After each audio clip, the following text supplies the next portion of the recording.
Welcome to the Cherry Picker, the horror movie podcast where we like to kill people, but not really. I'm your host, Zach Cherry, and with me, as always, is Eddie of Ed What Is Truth. And today we are discussing who killed who in the Scream franchise, the entire Scream franchise. So we're going to do Scream, Scream 2. We're going to touch upon Scream 3 a little bit because there's only one killer. I have things to say. We do have things to say about Scream 3, and then Scream 4, or Scriptform if you prefer, and then Scream, the new one. Five cream. Five cream, sure. Because a lot of people it will always have been... be five cream to me. Oh, yeah. A lot of people have been asking, when are you going to do your Who Killed Who in Scream 5? And it's coming. This is a work in progress, but I'm going to wait until it's released on physical media because I want to absorb like all the information. You know, there's going to be director's commentaries and deleted scenes and you know, features that do offer more clues and insight into certain things, because, you know, I have a very basic idea of who I think killed who, and obviously we're going to get to that with this movie, but just, you know, when I do make the grand video, I want to have as much insight as possible. The main event, the grand video. Yes.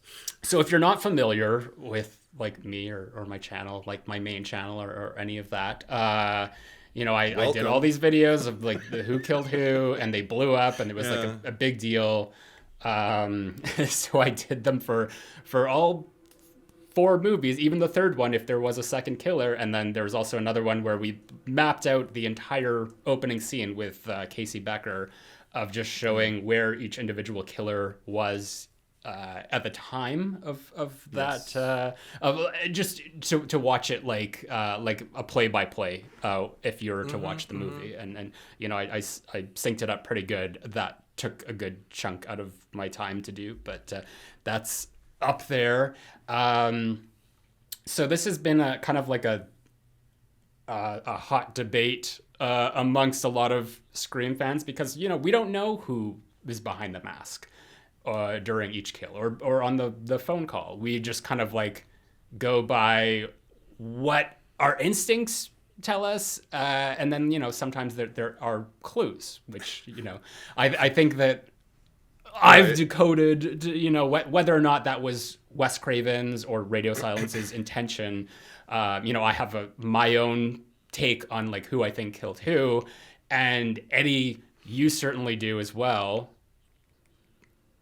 I do. Actually, it's funny because before I had to watch all the movies in this context, you made me realize how little I actually speculate with all the Scream films. Who is behind? I always just kind of accept Ghostface is Ghostface, and I may have a clue, or it may get cited later, like in the finale, like, hey, and that's why I did this. And it's like, oh, so you were the one who did that. Okay. But I don't know that I really started considering who did what. People might occur to me. I might think like, oh, that's totally like a them thing to do. And you and I off pod have had conversations before where I've been like, well, obviously this was that person. And then you point out to me, well, that couldn't be that person because the A, B, and C. And I'm like, I think what you had said, and this can segue into like us starting at the very beginning, but I think that what initially, what you had told me was that you thought that there was only one killer at the scene of Casey and Steve's murder, and that the person who was on the phone was calling remotely. And then it wasn't until like after like I made this video and you're like, yeah, that's way too complicated. Like even just thinking, if you were to like plan a murder, don't do that. Yeah. If you well, and you started pointing out things like but once you get there and it's just like you have the like all of this shit in front of you, and it's just like, how conceivably can I do this on my own without someone's help?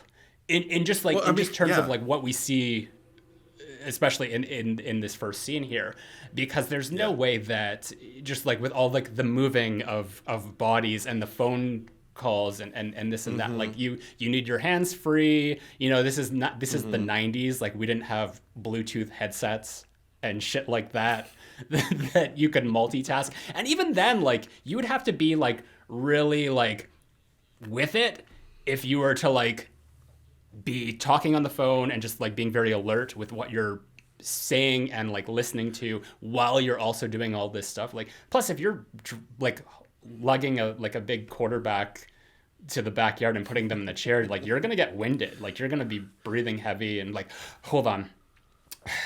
What was your favorite scary movie? Well, I mean, he's not that big, but I understand what you mean. Because also, I mean, just like logistical things that you pointed out to me, like, you know, like somebody had to be setting Steve up like in the back, and then somebody had to like ring the doorbell real fast at the front door to creep out Casey. You can't be in both places at once. I was just kind of like, oh, I never thought about it like that.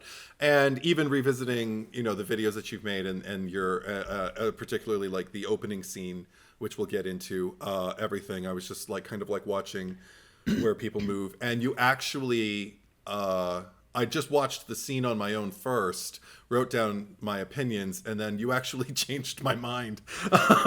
So, but I can tell you where and when if you want to like just kind of dive in. How do you want to do this? Do you want me to? Because I have not watched my Who Killed Who videos in a long time. I didn't want to. I kind of wanted to go in with just like what I remembered. So like, I'll kind of go first, and then you can either agree or disagree or tell me what you think happened. Okay. Sure, so I think that let's start off with the phone call, the initial phone call to Casey. And I think that like there's no mistake in my mind that the only person who could be making these phone calls is Billy, because Stu is not like the caller is a little bit more suave. I feel like Stu is just like maybe a little bit too immature or not bright enough that he would be able to like have that back and forth with Casey in a way.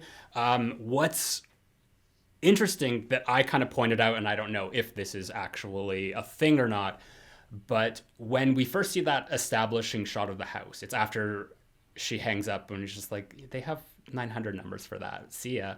That we see the front of the house and the swing is kind of like it's moving a little bit, like someone was just sitting on it. And you hear a noise, and you know, people have argued with me about this, but I hear 3 distinct sounds in that shot, and one is like the crickets, because you know, nighttime, creepy house in the middle of nowhere, crickets.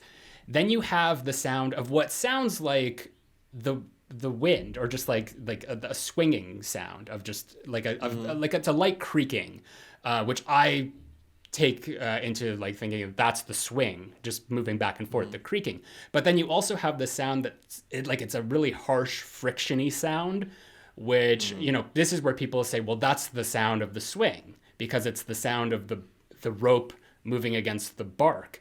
And I don't like, there's nobody sitting in the swing. Like there's nothing that's like going to be forcing that friction to like really sound like that. So I actually think that sound is the sound of duct tape, and just like off to the side is Stu in this case, because I feel that like at that point Billy has taken off to the other side of the house because he's like stalking her or just like looking at her through the windows, and that's the sound of Stu taping up Steve, who they've knocked unconscious because you know they knew he was on his way to Casey's for the night to watch movies, and they ambushed him, knocked him out, and then that's where kind of like the movie starts with the call and Stu getting him prepared. So with that, that's why I think that it's like all the phone call stuff is Billy, because he's kind of like he's got his eyes on her while Stu's preparing just setting up. Right. Yeah. I'll just say the first note that I wrote when she answered the phone, and I was listening to the nuance, because also that's another thing I'm kind of like going off of. You talked about in your videos, and we'll get to it, like you know, style, shall we say, here and there, or idiosyncrasies of certain killers and trends that you notice. And sometimes I agree with you, and sometimes I don't, because for me, I'm going much more off of an energy that I get and just other little things that occur to me. And one of the things that occurred to me, I wrote down the note. I can't bring myself to believe Stu has it in him to adequately perform on the phone. I don't think he has the restraint. I worry that I think Billy would worry that he'd just kind of like ruin it. Like this is the most important thing they have to do. So I think he definitely would want to give him a role so he doesn't feel left out, but he'd want to be the voice on the phone. And just there's a very calculated, very measured tone, and that also just feels very Billy to me. So I agree with you. Voice on the phone in the opening scene is Billy. Yeah, I mean, I try to imagine because we don't really see their relationship outside of what we see at the end of the movie, and at the fountain when he's just like, nobody said you did. So I just kind of I like to think, because there's no real indication that these two are like really friends or best friends, because I mean like that entire group, like it just feels like it's just people who are like friends out of circumstance rather than like it's just like, oh well, this is like Sydney and Tatum are friends, and then just like this is my boyfriend and this is my boyfriend, and then here's Randy who's kind of like the tag along sort of thing. So that's why it's always like been weird, like okay, like there's some sort of relationship, like there's a history to all these characters. So when I think of Billy and Stu that like off screen, I just kind of get like Pinky and the Brain vibes. Like it's like well, what are we gonna do tonight? It's just like the same thing we do every night, kill people.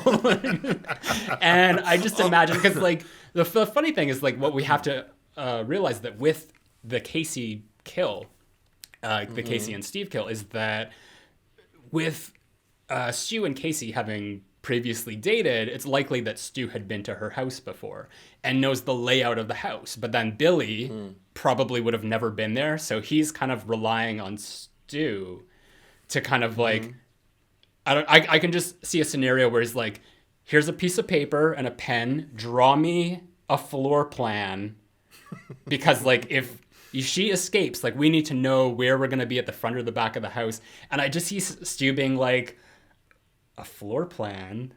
What's that?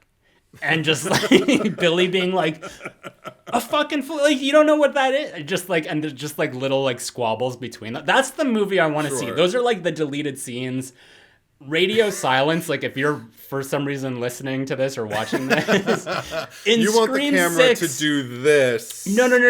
If you do Scream 6, film deleted scenes of your killers, just stuff that you're never gonna use, but just be like, yeah, I'm gonna kill that guy, but I need you to go over there and kill, like just shit like that, just like little fun things like that. Like, 'cause I just imagine in all the movies if we had that as like a bonus feature, that would have been awesome. Yeah, totally. Also, got to say, if we're covering the entire franchise, we've got to keep going. We've covered one. We're gonna be here. We're gonna be here for a while. So okay. So shall we move on to the first kill of the movie? The Steve kill, which I believe is Stu. As do I. Just because, I mean, first of all, you've got the killer on the phone, so it's like, like let me just hold the cell phone like with my shoulder in my ear while I'm gutting someone. Like that's not gonna happen. I've had people comment and they've said that the person who does gut him is the one on the phone, because you can apparently hear through the phone the sound of Steve dying, or just like the but I mean, like, you have to consider that the shot that we're seeing when we hear that sound is from the outside looking in at Casey through the glass doors. So of course you're going to have the sound present in that moment, because it's just trying to establish that, yes, we're watching from outside in. So that's my... And also there's... Okay. But I also say there's no reason to believe that Billy wouldn't be at that particular area of the house. That's where the action is happening. That's where everybody is who's been introduced in the movie so far. Yeah. So if he could be just like around the corner or something like that, there's no reason. Like, that's why a lot of the reasons that kind of like come up for like that could never happen, I'm like, well, yeah, sure it could, but that wasn't. Well, yeah, because there had to be one person at the front and one person at the back, because if she escapes and they're both at the back, they could lose her. Like, she could run off and they'd be like, "Fuck, we really fucked this up." So that's why I That think said, Billy... once they have her locked on that phone, I don't think they're Yeah. expecting that she's going to like flee or anything like that. Yeah. Plus, where is she going to run? Yeah. She's in her bare feet in the middle of nowhere. There are two guys with longer legs than she has, like between the two of them. I do believe they're both dressed up as Ghostface, and they're both just, milling around the house. Because that's what we see when when we first see Ghostface. It's that quick shot of him darting like from the patio doors to the front of the house. And we actually, this is when she's kind of creeping out the back, like the back of the kitchen. And you can actually hear the front door opening, like unlocking and opening in that shot, just to show that the one Ghostface went in and opened the front door for the other, just to show that the other guy, who I think is Billy, was there. Yeah. And that's also established later on when the parents come home and the front door is open, even though it was locked at when Casey went and locked it, and they're just like, why is the door open? So that's, I still think that's Stu who darts in and is also the one that's kind of like looking around the kitchen for her, and the one that's in the window who turns around when they have the scuffle and she hits him with the phone. Sure. Yeah. I agree for different reasons, though. I mean, everything that you said checks out. But for me, it was just kind of like the energy with which he just kind of dashed in with the rest of the costume. You can't even really see it yet, but it's just like, just behind him like a flag, just billowing. Mm-hmm. And then just like the kind of, like I've got a knife, because, the next shot is just like this creepy kind of, we haven't seen the mask yet, but it's just like the silhouette, like moving through the kitchen and everything. All of that feels so incredibly playful and very Stu for me. Like, very By the way, I I just want to point out, because there's always one fucking person, and more than one, who would be like, it was actually stunt performers behind the mask. Like, well, no shit. You've missed the entire point. I don't know why you're listening to this, but clearly there is an instance we'll get to where it actually is the actor or actors who are in the costume. But sure, yes, but I mean, and just because they're stunt performers doesn't mean they're incapable of giving a performance either. Yeah. They may well know who it is that they're and especially playing. If Wes Craven is directing them to act a specific way, because we get this. And even if they even if they aren't, it's a movie. That's what we do with movies. We sit there and we break them down and go like, okay, this is the story you gave us.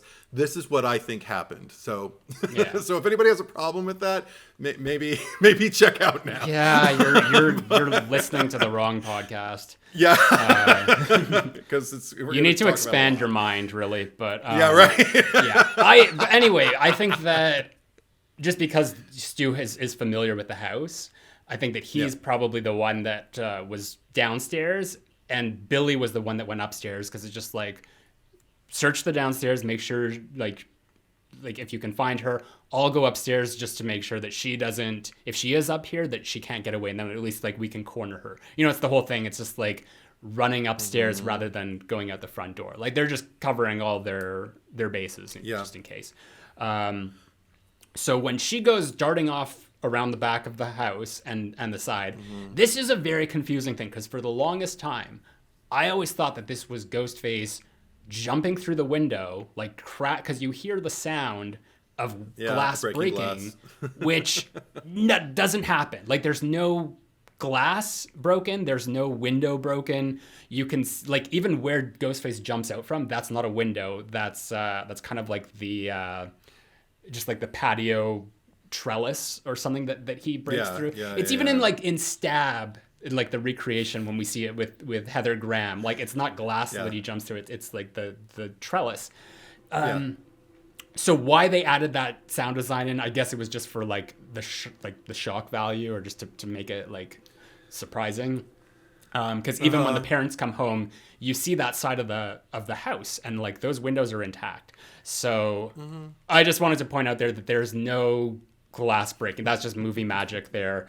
But having said that, I think that like Stu, who I believe is the one that she hits with the phone, he wouldn't have had enough time to kind of like get up and then run out the living room or the den door to catch up with her. That's why I think, and even if he did do that, he'd probably more likely go chasing after her out the door that she went out.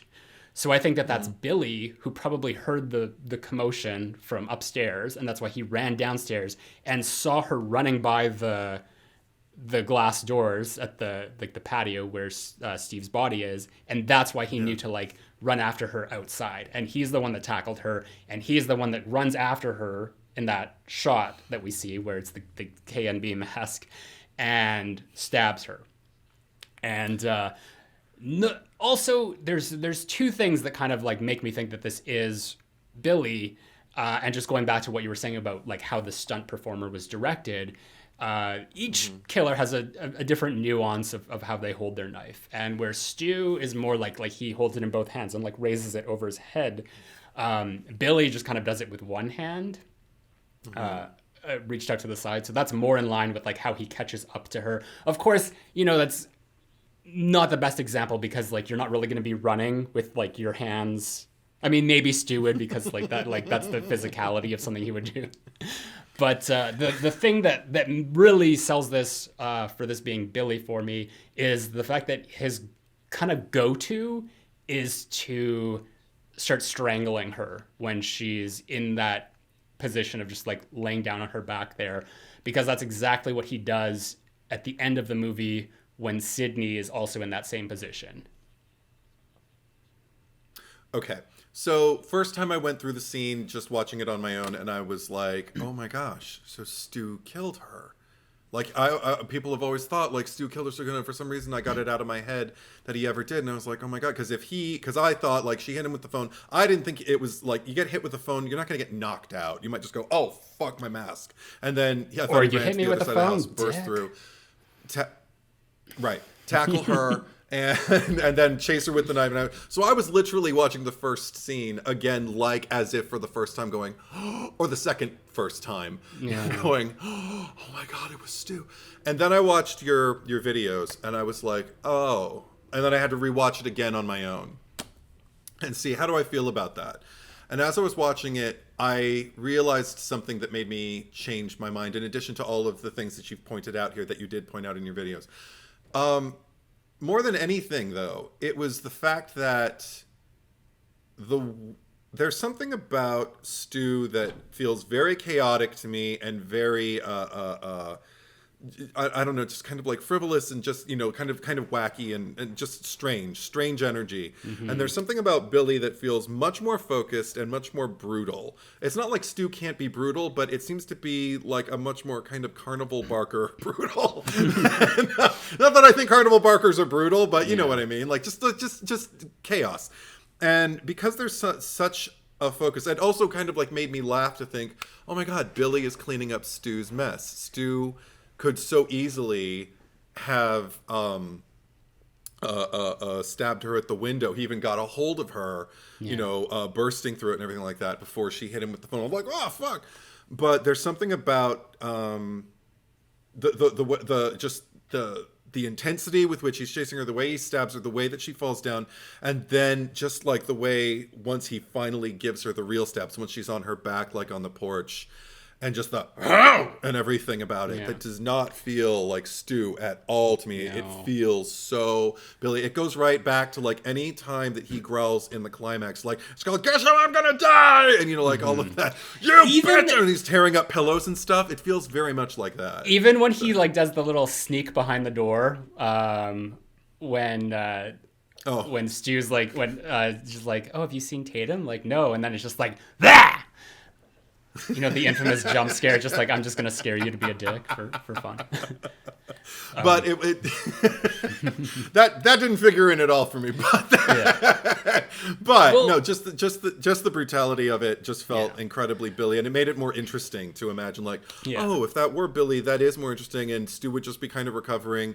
And also, again, like, it never occurred to me how incredibly lucky in quotes these two guys are that they pulled off what they pulled off, because they were so close to being either not. I don't know about caught, because I don't know what the parents would have done unless the dad's carrying a gun on him or something. But like they it all could have just gone to shit so easily because I'm sure they didn't account for the parents being home that soon. I don't even think Cece accounted for the parents being home that soon. She's starting a fucking movie marathon at 10 o'clock at night with her boyfriend. Yeah. But I was kind of hoping that you would disagree with me, because this is like the most contentious debate of like the entire like who killed who of just like, was it Billy or Stu who killed Cece? And I did disagree with you, and then I looked at it through your lens and I realized, you know what, I think it is more interesting, and there is a case to be made for Billy doing the final killing. I think that tracks. So sorry, course, I agree. But I don't agree with I don't agree with everything. So. Okay, no, that's fine. But because like when she takes off the mask and people are like, oh, you can see it in her eyes. It's Stu, and it's like there's nothing there. All you see is that there's like a recognition there. It's not. There's not like a look of betrayal or any, like, even if there was, it's still like when you're on death's door. You're like been stabbed multiple times, and everything's over, and it's just like your one last thing is just to take off the mask. Like you're not thinking like, oh my god, it was you. It's just more like, why? Like that's more of what I would think that her response would be. But it's just like, I know you. Like I go to school with you, and that's another thing that I just like in terms of why these two were targeted. A lot of people think that, I've heard specifically, they're like, well, this was the practice round. And it's just like, no, it wasn't, because they already did that last year with Maureen. So they've already got it. Like they're just doing this because she sits next to Sydney in English class. So this is like the best thing that they could do to like, kind of like, how do horror movies start? With a person getting murdered in an opening scene, typically. So like Scream was not the first one to do that, but that was like Billy and Stu making their own version of the movie. And they probably decided like, who's it going to be? And it's just like, well, how about Casey? She dumped me for Steve. And they're like, perfect, let's kill both of them. But mostly like the biggest factor as to why they did it was because of her connection to Sydney. Like even in the new movie, Dewey says, which I mean, I don't agree with because it's not the case for anything outside of really that movie. And I guess like this movie, it's just that the first kill is always, the first killer attack is always someone that's connected to the friend group. And I mean, you could argue that that's like Stu being connected to Casey, but I think it was more so set up to be like Sydney's connection to Casey. Huh. Okay. Yeah. I mean, also just like the proximity, like it happened like basically on the anniversary of like her mother's death. That's pretty resounding. I mean, just a year ago. So only other thing I have to say like with that is I forgot. I will say this, because I mean like it very well may be that Stu did kill her or like delivered like the final blow, because they quickly like tie her up or like hang her in the swing and gut her. And it seems that like the gutting is more of like Stu's forte. Like he's the one that's just like, he knows how to gut people. And if he was the one that gutted Steve, then it's more likely that he did that. I think that she was already dead at that point. Like she was bleeding out. Like she was just like hanging on for dear life for like those few more seconds. But when they put her up in the tree, I'm sure that it was probably Stu who like did the slice when we finally see her like bowels hanging out. So I mean, like if you do want to like give him the point for the kill, you can say that. But I think that the one that we see chasing her down the side of the house is definitely Billy in my eyes. That's all I got to say about the opening. I don't know if there's anything else you want to add. I also want to say like there is nothing definite about any of this for me. It's all just like, it's fun. It's perception. And I had one and then I shifted it, and that could still happen. Well, Kevin Williamson has said, this is another thing that people always bring up. Kevin Williamson has said that it was Stu who killed Casey. But the thing is that like there's nothing in his script that specifies that. So going into the movie, like, he could have that in his own personal headcanon. But once you hand a work over to someone else, like in this case, a director, Wes Craven, and you know, they're gonna bring their own vision to it. Like he's gonna do his own thing. Unless you have something specific, like if there's a line at the end of the movie where Stu's just like, "Oh, like, are you gonna cry just like Casey did when I stabbed her," or something like that? If that was like something that Stu said, and that wasn't there, so there's no, just because it's in his own headcanon, he wrote it, absolutely, like he's allowed to have that in his version. But in my version, it got staged. Yeah, no, because also then it got staged, and then it got edited, and you know, different things happen, and it things can appear differently, you know. And also, again, like he didn't script a particular energy around a growl as the knife, you know, like that is reminiscent of either character, I suspect. So I'm going off of final product. Like this is another thing, because you brought up like deleted scenes and stuff like that, like, and sometimes that's interesting to me, and sometimes that does figure in. Like I'm just kind of like, yeah, I like that. That's going to figure in why, like that's what I want to happen here. And then there are other times where I'm like, yeah, but it's not in the movie. So you know, and I get to do that because I'm a fucking movie fan. So all right, I feel like okay, from here it might be like clearer sailing, at least until we get to Scream 4, because I feel like this was the most intricate like murder to it's kind a of big like scene. It's a big scene. Yeah, it is a huge scene. It's and you know, it hasn't been lived up to, at least in my opinion.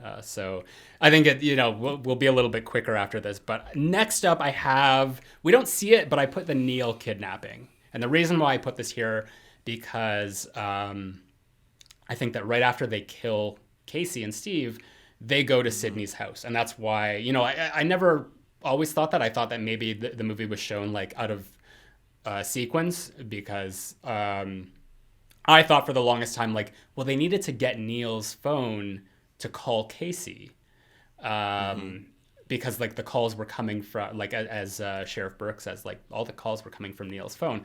But then there actually is a line that I missed when I did my Who Killed Who in Scream 1 video, where Stu actually says, like, amidst like his chaotic energy, it's just like, your daddy's the chief suspect. We cloned his cellular, and like as he's putting it in his jacket pocket. So this is all in sequence. Like if they already had his phone cloned before that, like that doesn't matter. So I feel that like once they killed Casey and Steve, they went to Sydney's house. And I think that in terms of like what the next day when Tatum says like Stu was with me last night, that was obviously before the killing took place, because she doesn't say he was after. Yeah, maybe he went. Well, no, I think that he probably wouldn't have like stepped out and then come back after. But you know, I think people misquote. He could have slipped her something that made her fall asleep, and then when she woke up, so he drugged her too. Maybe. I don't think. Well, she didn't say. She could. Well, this is the thing. Like people misquote that as her saying Stu was with me all night, and she says Stu was with me last night. And even Randy says, was that before or after he sliced and diced? And it's just like, why are people disregarding Randy's line there? Like Randy knows what's up. He called them out on that. So why people misquote that line? Because she didn't. It's because she didn't suspect him. Tatum didn't, I don't think. And also because, I mean, Sydney arguably could have said like, yeah, Billy was with me last night. You know, like, because he was. But we know he's one of the killers. So yeah. So anyway, honestly, he could have, whenever he popped in and popped out, and then maybe popped in again, like it's possible. It's all possible. And also she could have just like not wanted to incriminate her boyfriend. So there you go. Anyway, I think that they went to Sydney's house, and I think that they were both there. You know, this is where we see Billy climbing through the window, which he's never done before, admittedly, during this scene. And he comes in and he turns on the radio to play music. That's when we hear "Don't Fear the Reaper." And he's kind of like, he's always like leering, like all over the place, just like, God, that idiot better not fuck this up. You know, that's just what I think is like going through Billy's mind in certain things. So I think that while he's distracting Sydney with this whole like sex talk, Stu is in the other room, knocking out Neil and like bringing him down to the car or whatever they have. Or taping him up. No, because they obviously took his car because he, because that's what's found later on in the movie. So maybe they even like waited there really late and then just like waited till she went to sleep and then drove off with the car, because he said like, I gotta be up early tomorrow for the business trip. So Yeah. Like, who knows how long they were there after, Billy went out the window. Because if they were kidnapping him. But the only reason that, like, we know that he was kidnapped is because he's wearing the same clothes when he's saying goodnight to Sydney that he's wearing when they pull him out of the closet. So it's like he didn't have any time to change before he went to bed. Yeah. And I mean, unless, like, he's like one of those dads that's just like, I'll just put on the exact same outfit the next day. It just makes more sense to me that they kidnapped him there. There's actually a part in the original script that shows that, like, she wakes up in the morning and she sees her dad leave in the car to drive off. So I mean, like, that might have just been removed because it's like that's just extra stuff that we don't need to film. But it also could have been a thing where Wes Craven's like, well, we don't want to show that. We don't want to. We want to keep him a suspect. So we just want to show that we never saw him leave at all. Also, I like the duality of, like, Billy turning up the music, not just to, like, kind of drown out their voices so the dad doesn't hear them and come upstairs, like, for Sydney's sake. Like, I don't want your dad to hear because then I'll get caught. Like, also just to, like, muffle the sound of Stu doing what he's got to do to incapacitate him. And then I think once Billy got downstairs, because he knew that, she has her underwear rule and everything. Yeah. But once he gets downstairs, I think the two of them maybe load him in the car and maybe just kind of leave him there until, they know that Sydney's... Maybe they don't even wait. Maybe they just load him in to his own car drive off, and just leave him in the trunk and just leave him there until like her light goes out and then, like, okay, now. And, that's what I imagine. Like they were like they were lying in wait for a long time. Yeah. But that's what I love about this movie. Just like the layers of just like things that are known but never seen. So next up we have the next night where the killer calls Sydney. And I feel like this is another big scene, not as big, but I think that the caller is Billy. Again, just for the same reasons that I said before with Cece. But I think that this is Billy who's calling her from outside of the house. And while he's doing this, Stu is inside the house. And Stu has actually been there since before she got home. Because when Sydney gets home, like after she's calls Tatum, who's just like, yeah, I'll come and pick you up later, she goes downstairs and she opens the closet door to get her overnight bag out. She closes it. She goes to turn on the TV, sees the thing with Gail Weathers and her mom, turns it off, walks towards the front of the house again, and hears a creaking noise in the closet.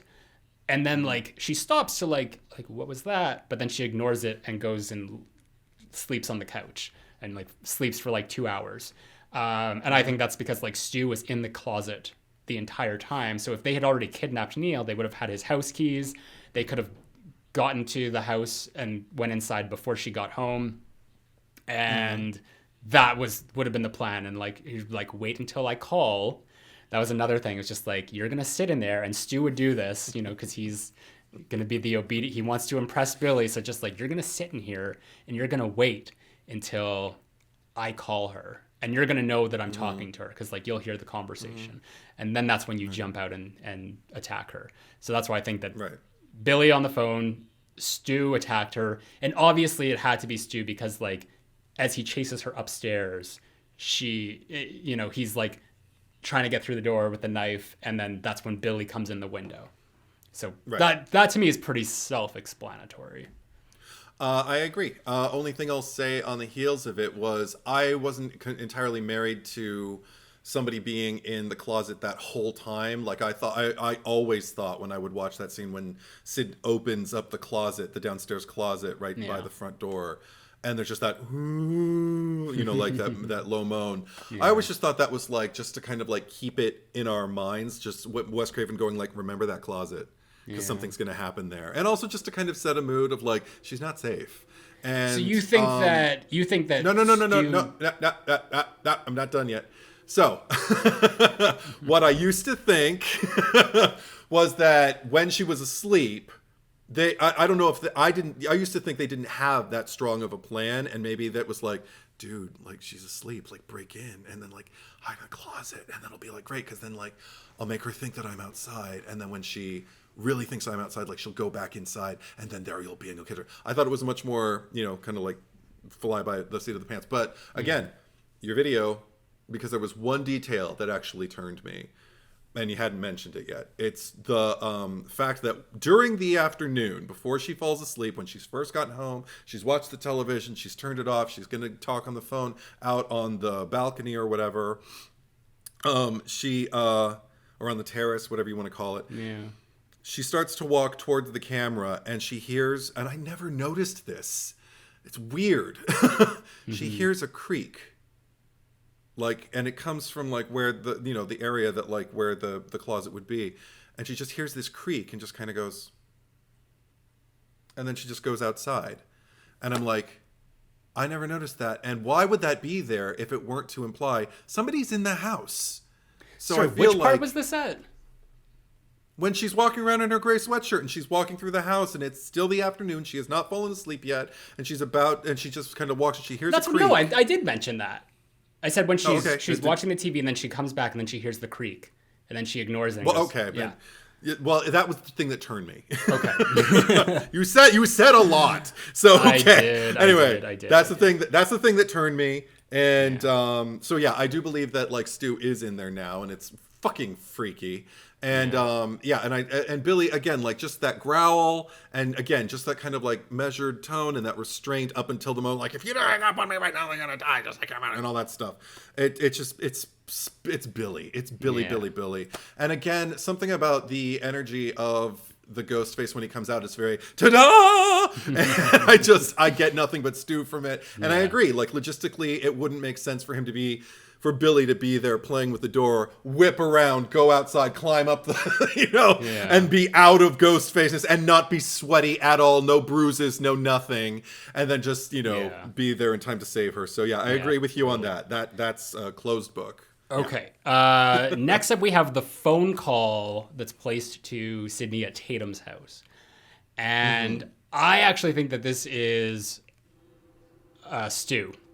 And it's funny that you do mention like the way that we've heard the killer speak on the phone before, because this it is a little different. Like I feel like this one is a little more like it's got that razzle dazzle of just like that chaotic energy. It's just like poor Billy boy. Like you can just hear like Stu just being like, "Ooh, you fingered the wrong guy." Woo!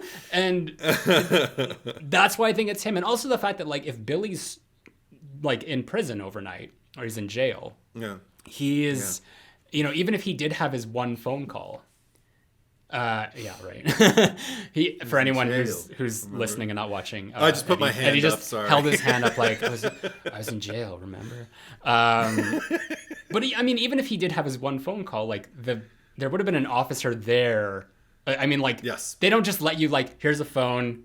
Go do whatever, like have your privacy. Like no, they fucking follow you. So that was probably pre-planned. He's just like, okay, here's the thing. Like when I'm in prison, like we're gonna fuck with her. You're gonna call her at Tatum's house and just and kind of like just to show that it wasn't actually Billy. To just like clear his name. And the phone, like when he comes through the window, the phone fell. Not accidentally. That was totally planned for her to suspect him. Oh, totally. And point the finger. So it could be incarcerated. And I totally agree with everything that you just said. I do think it was Stu because I agree with the energy thing.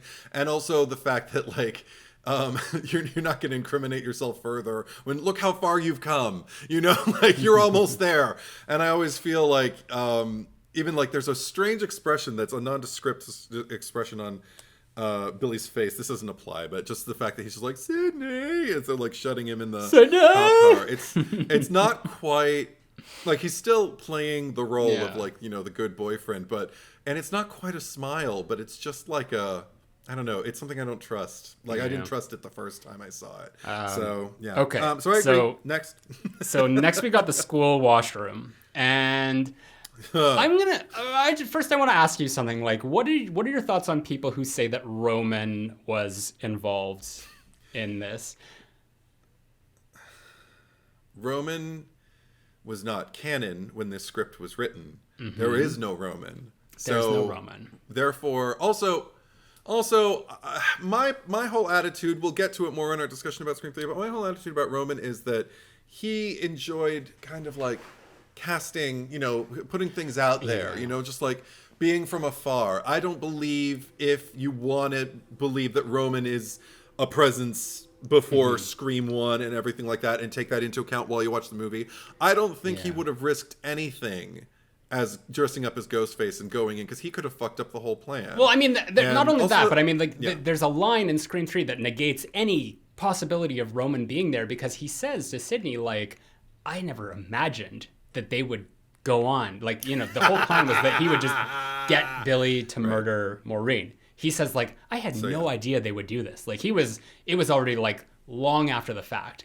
Like, he might have, like, stuck around in Woodsboro, like, while, like, the year before when they were murdering Maureen. But even then, like, the way that he says it, it sounds like he never met Stu, because, like, Stu was kind of a backup plan for Billy in case he got caught, sort of thing. So, like, Roman had nothing to do with this. Roman was, like, he was just watching his handiwork. He was probably like, what if I started?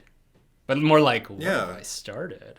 Like, he was probably just keeping tabs on them, like, by watching the news like everybody else, just going, okay. No communication with them at all, I mean, Maureen there might Prescott, have, but that's an interesting fact, though, because there might have been, like, some fear, like, what if, like, those idiots get caught and then, like, somehow this gets back to me? That could have been, like, and also a thing as well. And that's also, like, the most incriminating thing you can do. Like, okay, I'm going to go into a small enclosed space with Sydney on school grounds, and I'm going to, for a school I don't attend, and I'm going to not have a weapon. That's the huge thing for me, which is why I'll spoiler, I don't think it's either of them. No, I think it's a prankster. It's just a prank. Yeah, because nobody's trying to kill her. Why would they just appear and just be kind of like, ooh? But even, like, right after the scene, the reporter says, like, several students have been wearing this. That basically establishes that it was a prank. But the thing that, like, you know, why it couldn't be either of them. First of all, we see that the killer is wearing dark denim. So if it was one of them, it could only be Billy in this case, because we see that Stu is wearing khakis. But it can't be Billy because... Oh, so you think unless he changed... We'll get to it later. Unless he changed his... Okay. No, we'll get... sometimes I think Ghostface is just Ghostface and needs to be, like, in Ghostface garb and isn't always accounted for in multiple movies. Okay, well, regardless of whether... It still couldn't be Stu, because, like, at no point did... Like, she went into that bathroom, and this is where people might get confused, because the scene cuts to inside Himbray's office where he's suspending the two students, and then we kind of go back to Sydney... just coming into the bathroom. But there was, like, they put that scene in there to divide that up. But she literally went into the bathroom right after that. And there's no way that Billy could have gotten in there before her. And even if, like, he had went in there after the two bitchy classmates had left, they would have seen him. Like, he would have, like, had to go in as they were coming out and then go into that first stall, which would have, like, she would have heard. So it's like, this was a prankster who was waiting in there. It is, you know, that is weird. Like, that, were they just, like, trying to scare her specifically, or just, like, any student, and they were like, oh, I want to, like, wait until Sydney's in the washroom and I'm going to scare her. Like, that's commitment to scaring someone. Well, because when she comes into the bathroom, she's the first thing she does, doesn't she just kind of go, like, somebody knows somebody has entered the restroom. Yeah. They're sitting there, and then they hear them, like, duck aside, and they hear the two bitchy girls, like, going on about Sid, and they know that the person in the stall is over here. Maybe they didn't know it was Sydney. I think it was just some student who was taking a shit who happened to be, like, in their garb because they wanted to play pranks. Well, and then all of a sudden they're like, ooh, somebody's here. I'm going to lower my boots. I'm going to lower my... But I think they say Sydney. They whisper. They're like, Sid. You think so? I think so. Oh, that's right. So so I don't know how they know it's Sydney, but it's a movie. Yeah. I mean, I think anything involving, like... Maybe they know her shoes. Yeah. Anything involving, like, the pranksters or, like, stalking around town. Like, that's back burner stuff. Yeah. That's stuff that could have been removed from the movie. But yeah, prankster in my mind. But then we get the Himbray kill. And... This one, I think this is Billy. More so for two reasons. Because of, again, he's not doing the thing with the knife where he's holding it in both hands over his head. He's got it, like, out to one side. But also just the fact that everything that like what we learn later, how Henry's body has been hung from the goalpost while Stu is hosting this party would make me think that Billy was in charge of killing him and then like cleaning that up and then staging the body later. There could be a case to be made that it was Stu because we do see him walking back in the direction of the school right after he invites them over for the party. Yeah. And then before that scene. But I still think this is Billy. And I disagree. And I'll tell you why. One thing that you addressed was like in your videos was you thought you perceived that Billy was more stabby, whereas Stu was more slicey. And I was like, well, I mean, you do what you do when you do it. And then I started to notice like, well, there are inconsistencies within like just like one kill, like so, like, and we'll get to it later, but there is one in particular glaring inconsistency. So I don't really think like, ooh, I'm gonna cut you this way as opposed to I'm gonna cut you this way. Yeah, I think you do what you do when you do it. Even okay, because this is something I want to talk about. Okay, well, keep it quick because we're I know I'm doing my best. So opening kill, just the way that Ghostface like is the first time we see in the house and Casey's watching. Ghostface is holding the knife handle with blade down in his right hand, and then when they have the window reveal and the glass breaks and all of a sudden the knife is in the opposite hand and the knife is flipped. The blade is now up in the left hand. So, and they're grabbing Casey, I guess because it looks better on screen, with the right hand. So I feel like, okay, so every idiosyncrasies only matter where you kind of need them to. And the thing that got me most about it was just that Henry's kill feels kind of dry and untheatrical to me, aside from just kind of like when the door opens, or the door closes rather, and Henry starts to walk and there's a reveal that there's a ghost face there. There's this kind of ha-ta-da, like these arms splaying for me that I don't feel like Billy would do. And then once Henry gets stabbed and Ghostface is just kind of standing there watching, there's no kind of looming dark head tilt or anything like that. I feel like I'm watching a child just kind of witness like, wow. I mean, I feel like it's Stu when he's listening to Billy give all of his exposition to Sydney in the climax in the house in the kitchen when he's just telling her all his backstory and he's just kind of standing there just like watching transfixed like a kid watching a sad movie or something. And so I feel like that's Stu. So I disagree. Okay, no, I'm glad. Yeah. So next up we have the Tatum's front yard and the grocery store, and I'm gonna assume it's Billy. It could be either one of them. I mean, it could even be a prankster. This is like the one thing that I think could have been removed from the movie anyway. So I mean, just knowing that they are kind of downtown Woodsboro, because we see them both in the video store, it makes sense that they are kind of like tailing them. It's not necessary, but I don't know. Who do you think? And because it's not necessary, I think it's pranksters. I totally think it's just people who are just going to like. I mean, Stu expressed it perfectly with his line back at school, where he's just like, "Are you kidding? This is like Christmas," and he seems to be sharing a lot of the frivolity, that's like going around. That's like contagion, running. Well, because Well, you have to realize that there's a curfew that's like in effect, like almost immediately, like I guess there's even like a part in the script and even a scene that was filmed and never used where they go to the grocery store and they're like, okay, like hurry up girls, because we're closing soon for curfew, because you have the whole montage of like all the people like flipping their open signs around. So it's like if the police are all over town, the last thing you want to do is dress up as the killer and follow the one person who's like the key like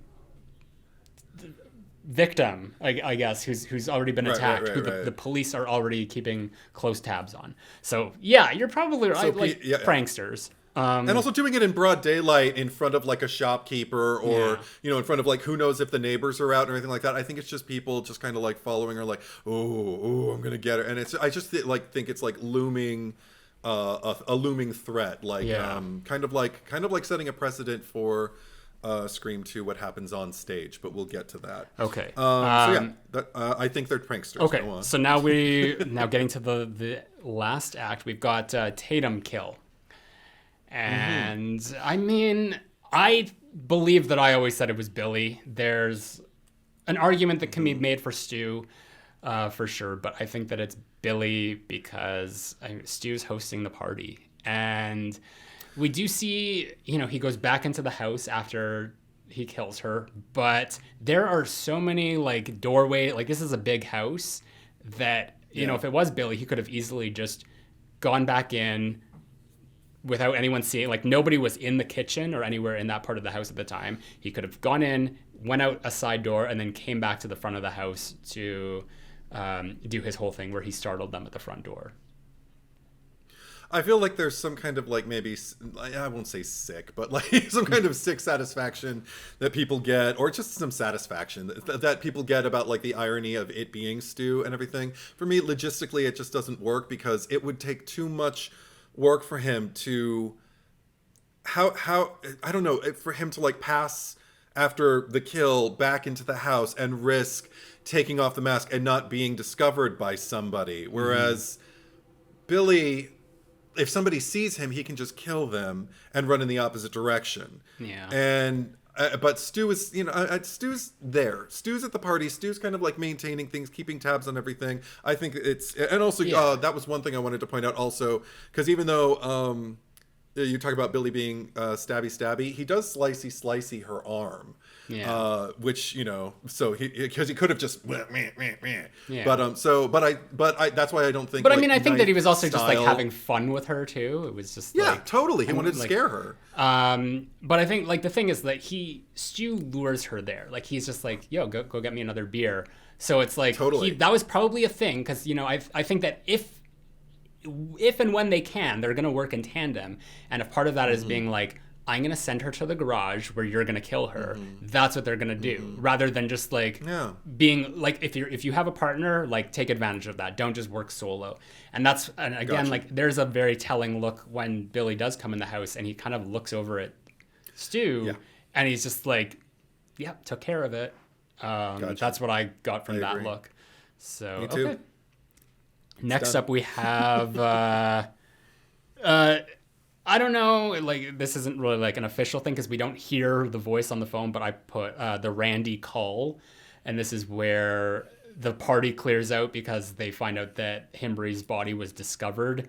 I think that this was the killer calling because I mean, like already like Randy's so drunk that he's never heard the voice of the killer before either. So it just to pick up the phone and just be like, yo, like Hembry's dead. He's in the whatever they had to say to get them out of there. And I think that this would be obviously Stu because Billy's upstairs with Sydney, and the fact that Stu is not in that shot at the time. Last we saw him, he was like saying goodbye to guests on the front porch. I'll be right back. Yeah. But we do think, this isn't like a random like friend who's just calling them. This was, because I mean, they had to clear, like they needed to know that there's like all these stragglers of the party. We got to do something to get rid of them because we can't just imagine that news will get back to them or like the body will be discovered. Like they had to, kind of do their own thing to, Yeah, because that's a lot of people to have to kill at the party, like, and do it surreptitiously, even if you have two people, who are killers. Because Billy's doing his thing upstairs, and I think it is Stu, and I think it is intentional. And who knows if Hembry even is actually like strung up, over at the. I mean, maybe he is, but maybe it's just something that they said. So there you go. I agree. I mean, I think that he would be just because if they get there and they're just like, "Where's the body?" sort of thing, like. They'd have to put him somewhere. It would take some time. It would take some time, and also you'd have to do it so nobody saw you. Well, that's why I think that like Billy did it like at night. But next up we have the Billy fake kill / Sydney chase, and obviously this is Stu.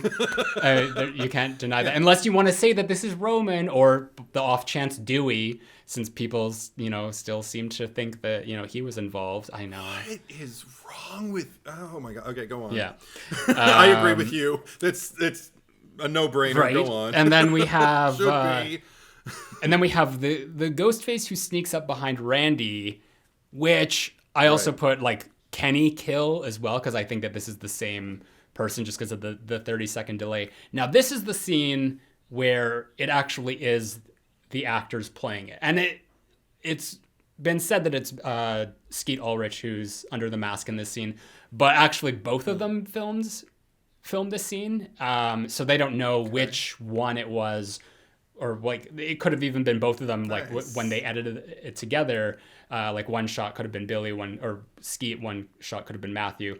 But I think that this is Stu, because Billy at this point is upstairs. I don't think that he would move yet, just in terms of like what his plan was, just until they made sure that Sydney was like off the property or wherever she was. So I think that this was Stu, and obviously because he also does the thing where he raises the knife up in both hands, and then he runs out and slices Kenny's throat in the van, and crawls through the back trying to go after Sydney. Which I think is, again, like I've already said, it's a moot point, because he also gets stabby with Sid. Like he lunges for her shoulder and stabs her and everything. So I'm just like, okay, so he sliced and he stabbed. Like you got a knife, you got to do what you got to do. But I do agree with you. I think it's Stu. Also just because, again, body language. There's something about like after he's chasing her through the little hole, and he just does a little, he beats his fist down at the bottom of the van, and I can't see Billy doing that. That feels like such a Stu move, just be like, man, you know, nuts. It's boyish. So I agree with you for different reasons. So I think it's Stu. And then the last one we have, which I put Dewey getting stabbed, / stalking Sydney outside of the police cruiser. I think, and this is what I said in my video, that this is Billy, because I can't imagine him just like laying in wait upstairs in the bedroom, like especially while his partner, who already has shown to be maybe a little like that he needs supervision and stuff. So it's just like Billy sitting up there twiddling his thumbs, waiting for Sydney to possibly come back in the house. Like that doesn't make any sense to me. I think that once Sydney perceived Billy to be dead, he put the costume back on and did stuff, because you have to remember that Kenny's body ends up on the top of the news van, and he's a big guy. I can't see Stu like hoisting him up there on his own.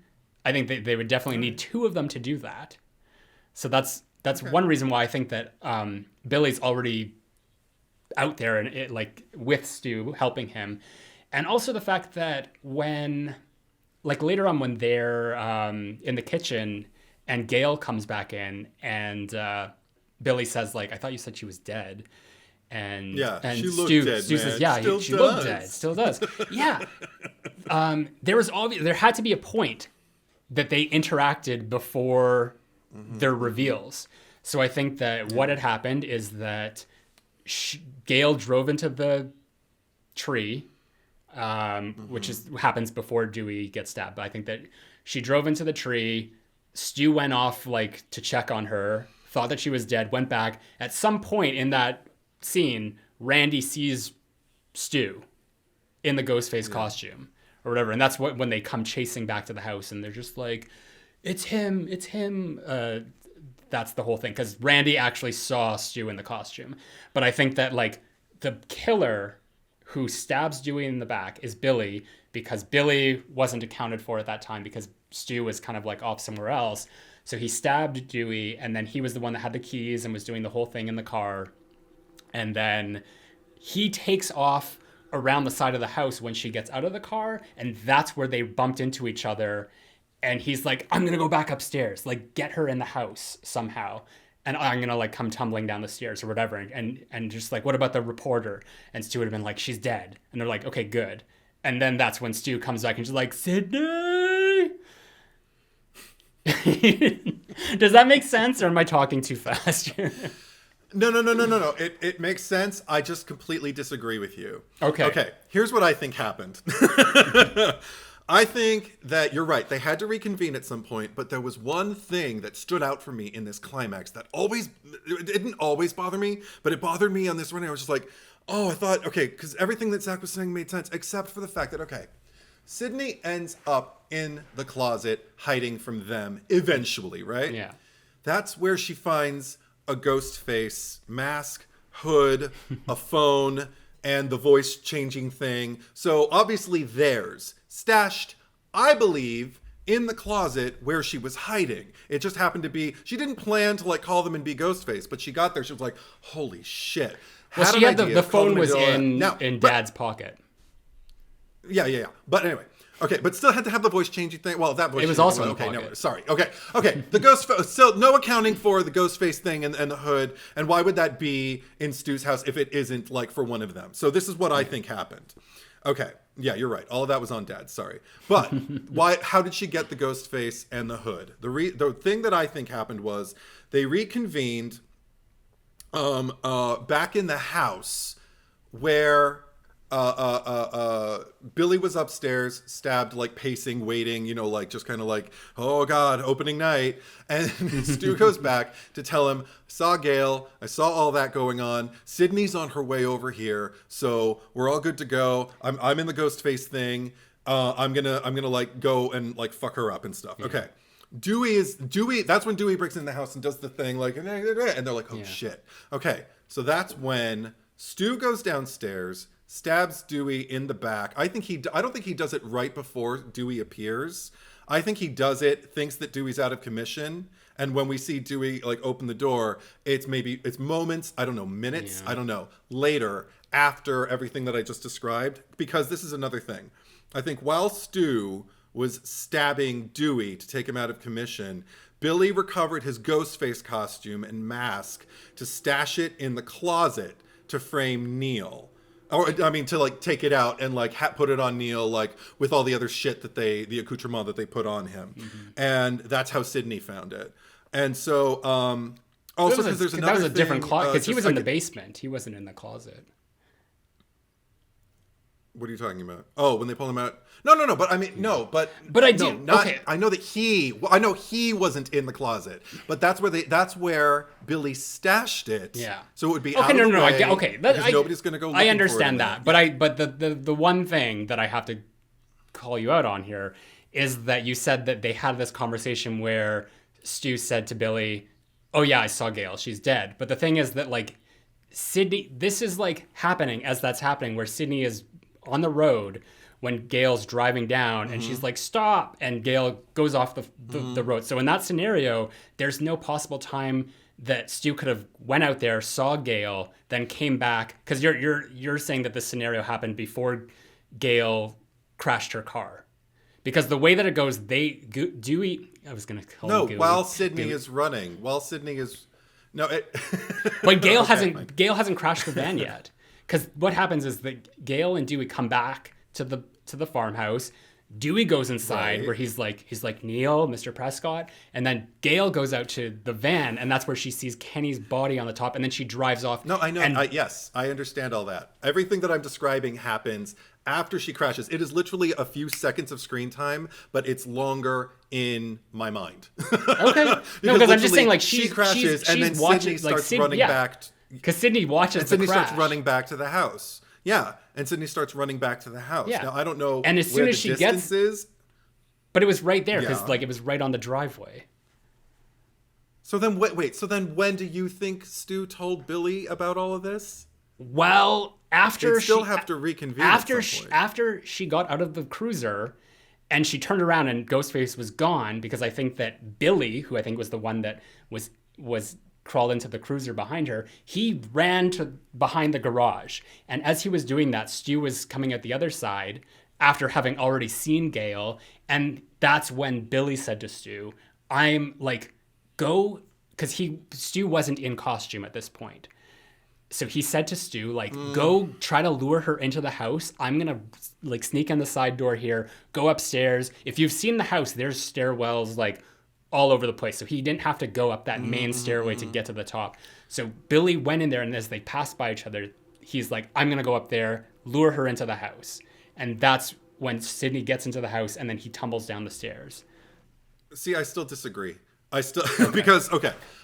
because again, like I was watching it and I was just kind of like, boy, that's like a quick clip. But again, and now we're gonna have to go into like performance, because there's logistics and there's performance and also there's movie magic. How about, because there's another thing there's another thing where the again, I talked about the energy of like each Ghostface and everything like that. Everything about the energy of the Ghostface that stabs Dewey, or that, is following him after he is stabbed, revealed to be stabbed, and falls down on the porch and picks up the knife and wipes it, and then kind of does this little clip, like this kind of arms at the side, like run towards Sydney, and then this very playful, like, I got the keys, and then there's like this almost cartoonish like sound of like a whoosh. I think when it goes like, like under the car when she's like, I know you think it's Billy and I know you think it's Billy. No, I just think I think that could be like Billy's like mannerisms as well. I think we're just going to have to... No, I disagree. Well, we're going to have to agree to disagree, and let's just move on to Scream 2, because, like, we are already over 1 hour of just talking about Scream, which, mind you, is probably the most complex one to talk about. Well, there's Scream 4. But let's keep saying that. I feel like Scream 2, this is going to be relatively easy, because there's actually less that happens here. So, in getting into Scream 2, the first thing we have is the Phil kill. And... How about we? Yeah. No. Sorry, how about we what? How about if we agree we don't delve into the logistics as much? If we're both on the same page. I don't think that there are as many logistics. Cool. I don't think there are as many logistics in Scream 2. I think it's more self-explanatory. Like it's not. You say that complex. Now. I do. Okay, just go. Just go. Listen here, Phil. I think this is Mickey. I mean, first of all, I'm just going to put out here that I don't think that Mrs. Loomis killed anybody other than Randy. But when we do see the videotape later, when Dewey and Gail are in the auditorium and the TV comes on and she's like, that's not my footage. And it's what we see on the side of the street next to the movie theater. It's whoever's holding the camera, which is obviously Mickey, is sitting in the passenger side of a car that is pulling up. So that makes me think that they're both there, Mrs. Loomis and Mickey, but Mrs. Loomis is the getaway driver who's waiting at the front of the theater for Mickey to go in there and do his thing. So that's why I think that Mickey goes in there, and none of this, and again, like none of this is logistical. Is that a word? Sure. That he would be like, oh, I'm going to wait in the bathroom stall for this guy to come in and hope that there's 2 ghost faces pissing at the urinal so he'll be forced to come into the bathroom stall. That aside, I think that this is Mickey in the stall, regardless of what he says about, like, Billy, it's your mother, the whispering. He is the one that drives the knife through the thing, and this has nothing to do with strength of a man or a woman. This is Mickey, regardless of that. And he takes his jacket because he puts that on and goes back to sit down next to Maureen, pretending to be Phil, who obviously is closer to like the body type that Phil would be, whereas Mrs. Loomis is probably a smaller woman. So then with that, which he would have also killed Maureen. So I think that he killed both Phil and Maureen. I agree. Also, just one little thing, just the nod to Black Christmas with the like, don't tell like what we did and all that. I mean, it's just more reason to back it up that it would be him, because he is another movie freak. So there you go. And also just the fact Phil that and Maureen. Yeah, and then he would easily be able to like, because at that point when she's dying, nobody in the theater thinks that she's dying. They think it's a publicity stunt. Like some people might think that she is, but he's got enough time. Like police haven't been called yet. He's darts out the emergency exit there and runs to the front where Mrs. Loomis is like, did you do it? And she's like, yeah, okay, let's go. And then they're gone before anyone arrives. Nobody knows that they were there. Like, perfect way to kill random people. Thumbs up. Next up, we have Cece. Cece's call and kill. And I think that Mrs. Loomis is the one that makes the call. The reason why I think that the caller is not the same person from the killer is because we see the killer come in through the front door when it's open, and they're clearly not holding the phone. And even if they did have a phone, like as you see the killer come in, it's just like, is Cece there? And it's like, it's Ted. Yeah. And like you would have seen the killer like holding the phone to their ear, so like we know that it's a different person calling and a different person stalking her throughout the house and killing. So I think, again, this is Mrs. Loomis on the phone. And I think that, like, in any scenario in the movie where there's a phone call, I think it's Mrs. Loomis. But Mickey is the one who is hiding in the closet, chases her up the stairs, and throws her over the railing. And again, this has nothing to do with, like, being a man or a woman. There's plenty of, females who can hoist someone up, even someone as like small as Sarah Michelle Gellar, and throw them over. But we're not being sexist here. You can get a lot done as a man or a woman. So I think that this still in this case it was Mickey, and right after that he ran back to the party, while Mrs. Loomis, who was on site, was the first reporter on the scene because she was outside making the calls. And I think that they were actually both standing there in the bushes, because we also see the on the TV later of the recording of just like Omega Beta Zeta, or when she's standing at the entrance of the sorority. Okay. I agree that Mrs. Loomis called Cece. There was even a line that I found particularly relishing. This was another one that I had to revisit and watch again. And just imagine, because, sometimes I just watch them once and then watch them again, imagining like, dual roles and everything like that. And this was also the first movie where we had two separate body types, where we had like a shorter stature, and I do count that in this movie. If somebody looks like a little bit shorter or somebody looks a little bit taller, and in this particular instance the killer looked tall, looked like he towered over Sarah Michelle. So there were like 5 different people playing Ghostface, just in terms of stunt performers in this one. Sure. But and also largely in the first movie, it seemed like there were we had two guys who were largely the same height, same kind of body type, just like tall, angular, guys, young guys.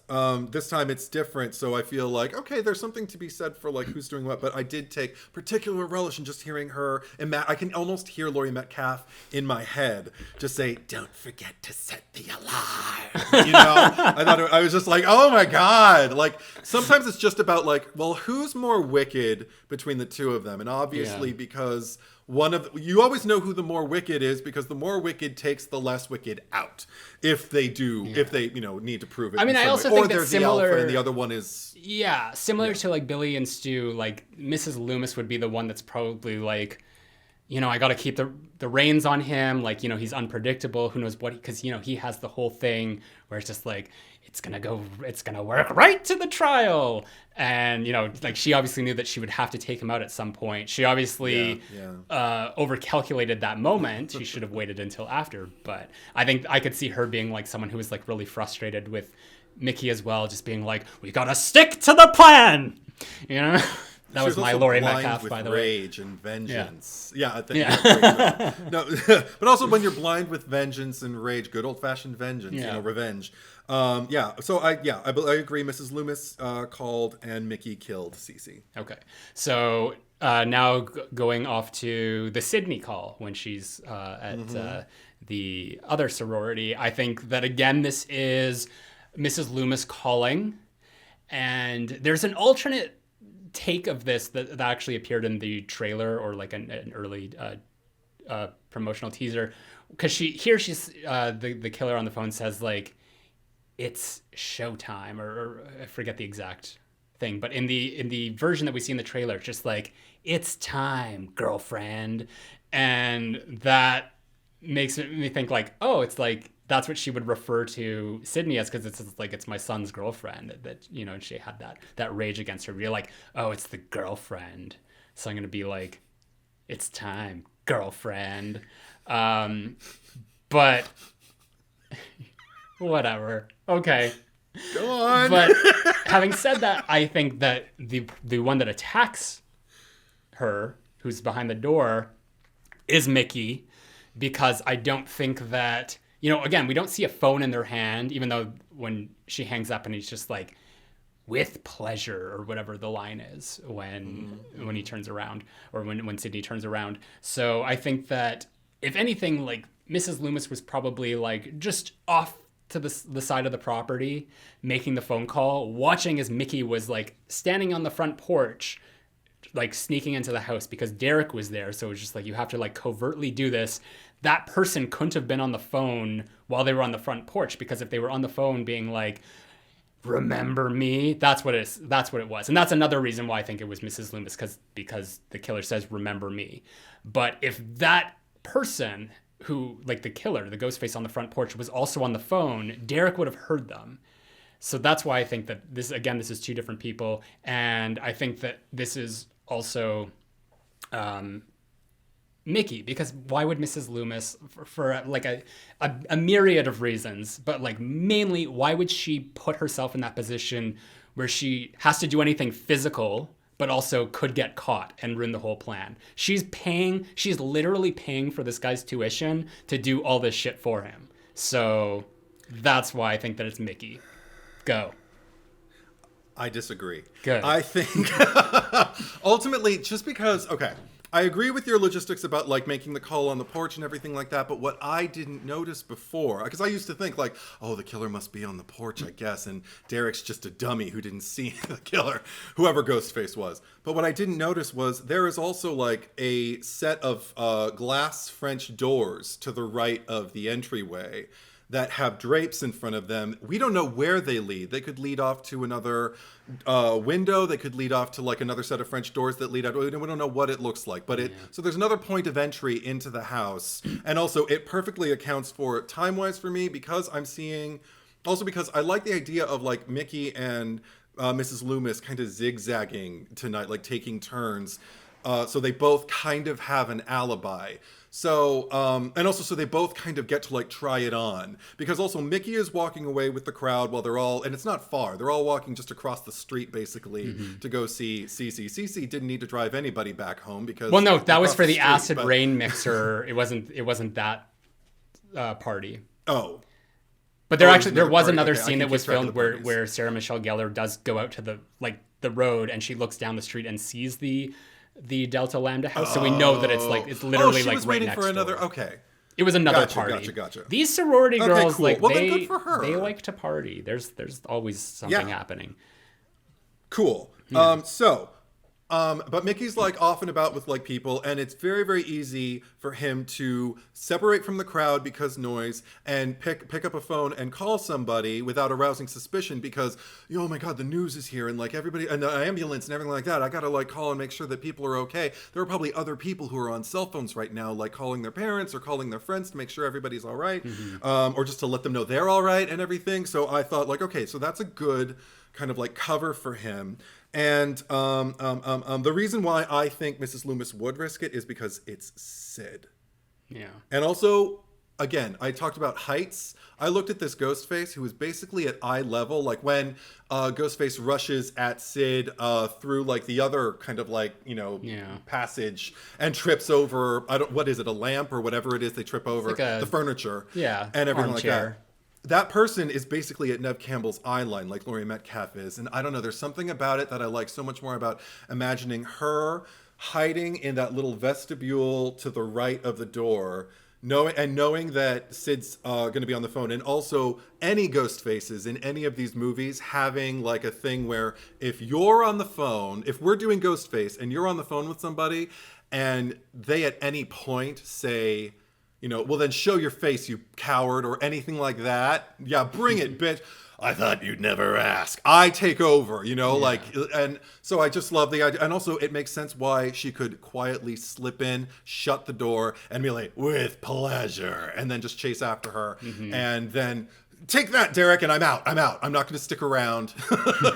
And then I'm going to reconvene with Mickey, and I'm going to tell him what I did, and and we'll figure it out. So that's and you could just see her. She's been like, I never felt so alive. I mean, I've got a bloodlust now. Even comparing notes, like they both kind of, they both got to do it. And I again agree to disagree. But next up we have. What do we have next here? Sydney attack during the rehearsal. And this, maybe going back to what we were saying before, why I also don't think it's Mrs. Loomis is because Mickey and Mrs. Loomis had a very solid plan of who they were kind of following. So Mrs. Loomis kind of, went after Gail, like everything that was like in terms of like, because they were getting like Mrs. Loomis was getting revenge on both of them because Gail did shoot Billy, like they both shot him. So I think in her eyes, she wants to get revenge on both of them.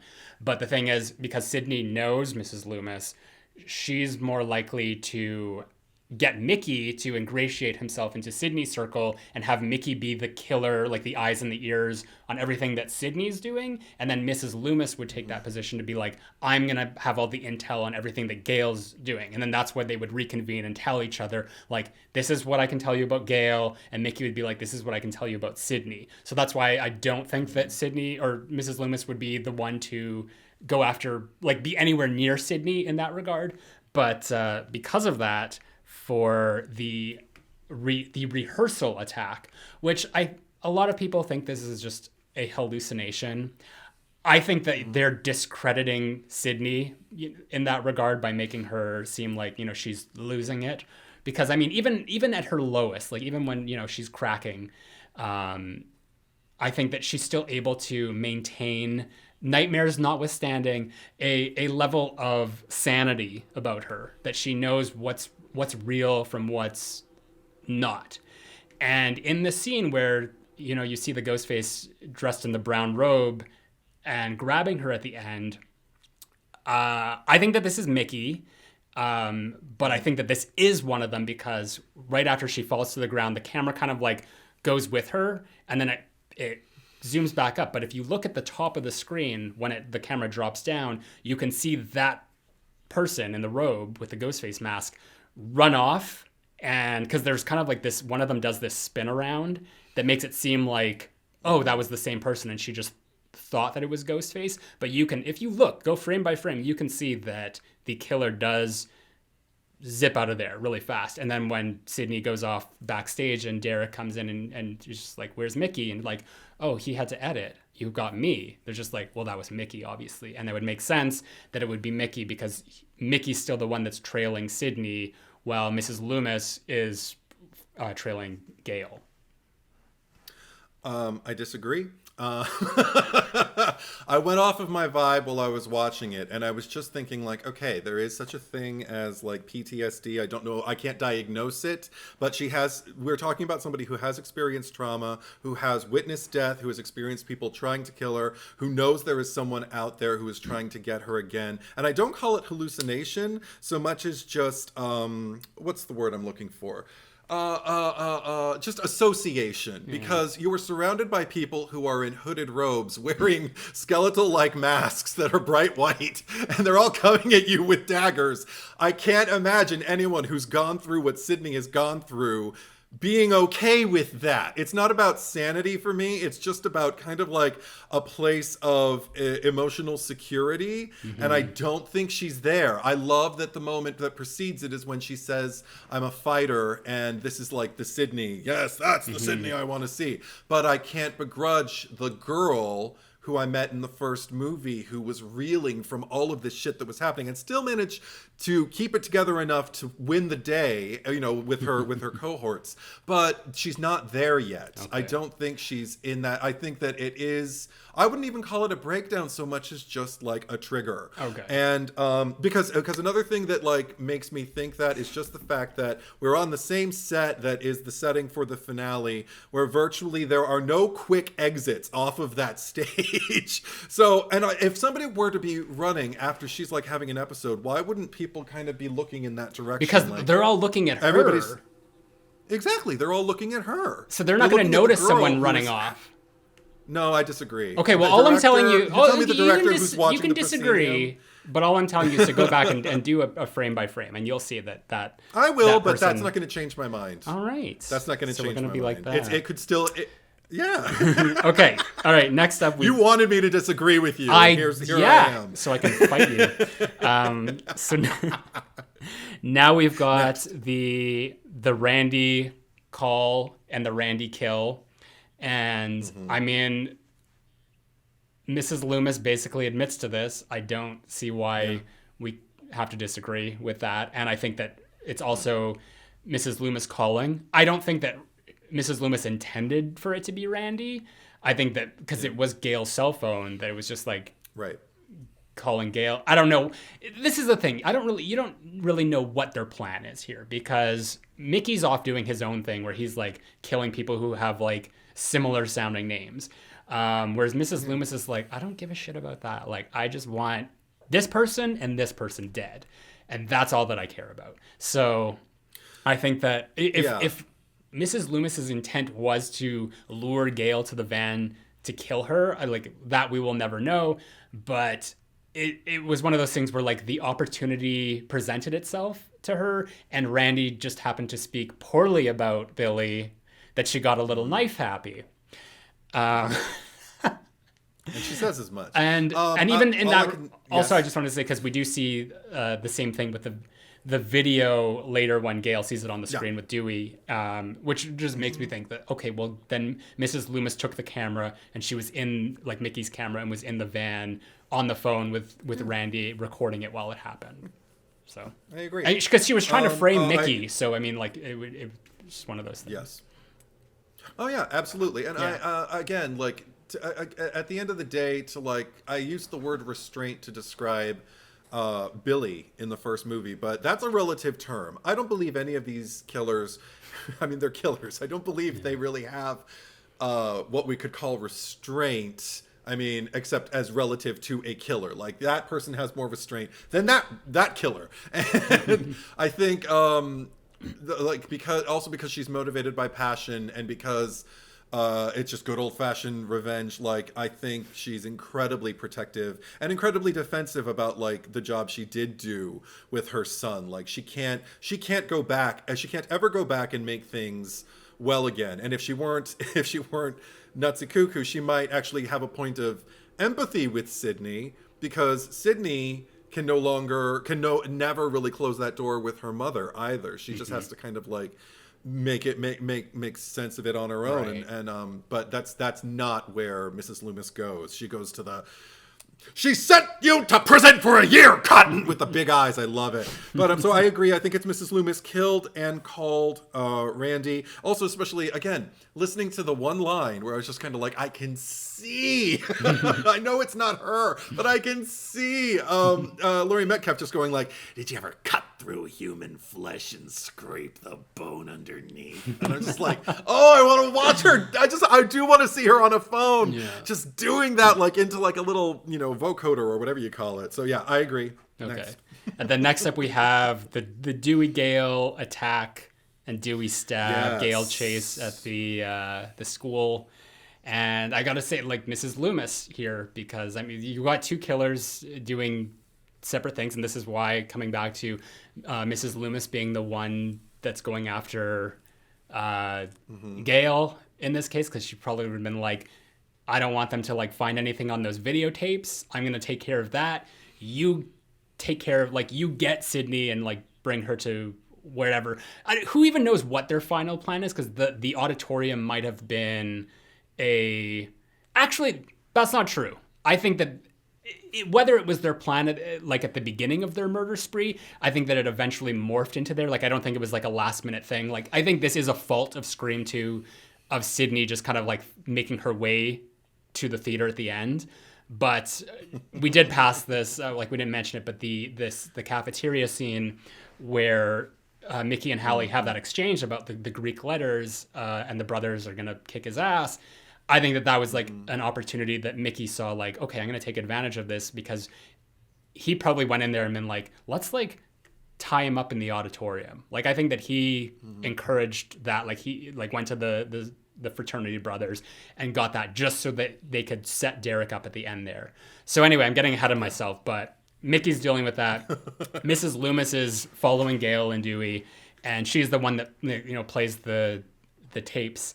And then somehow I've heard people say that was Mickey in the projector booth. I mean, like, whatever, if you want to believe that he was there and then ran to the other side of the campus while Mrs. Loomis was hiding under that desk or whatever. But that's definitely Mrs. Loomis who jumps up behind Gail, because you can hear like a woman's like growl when she's attacking Gail there.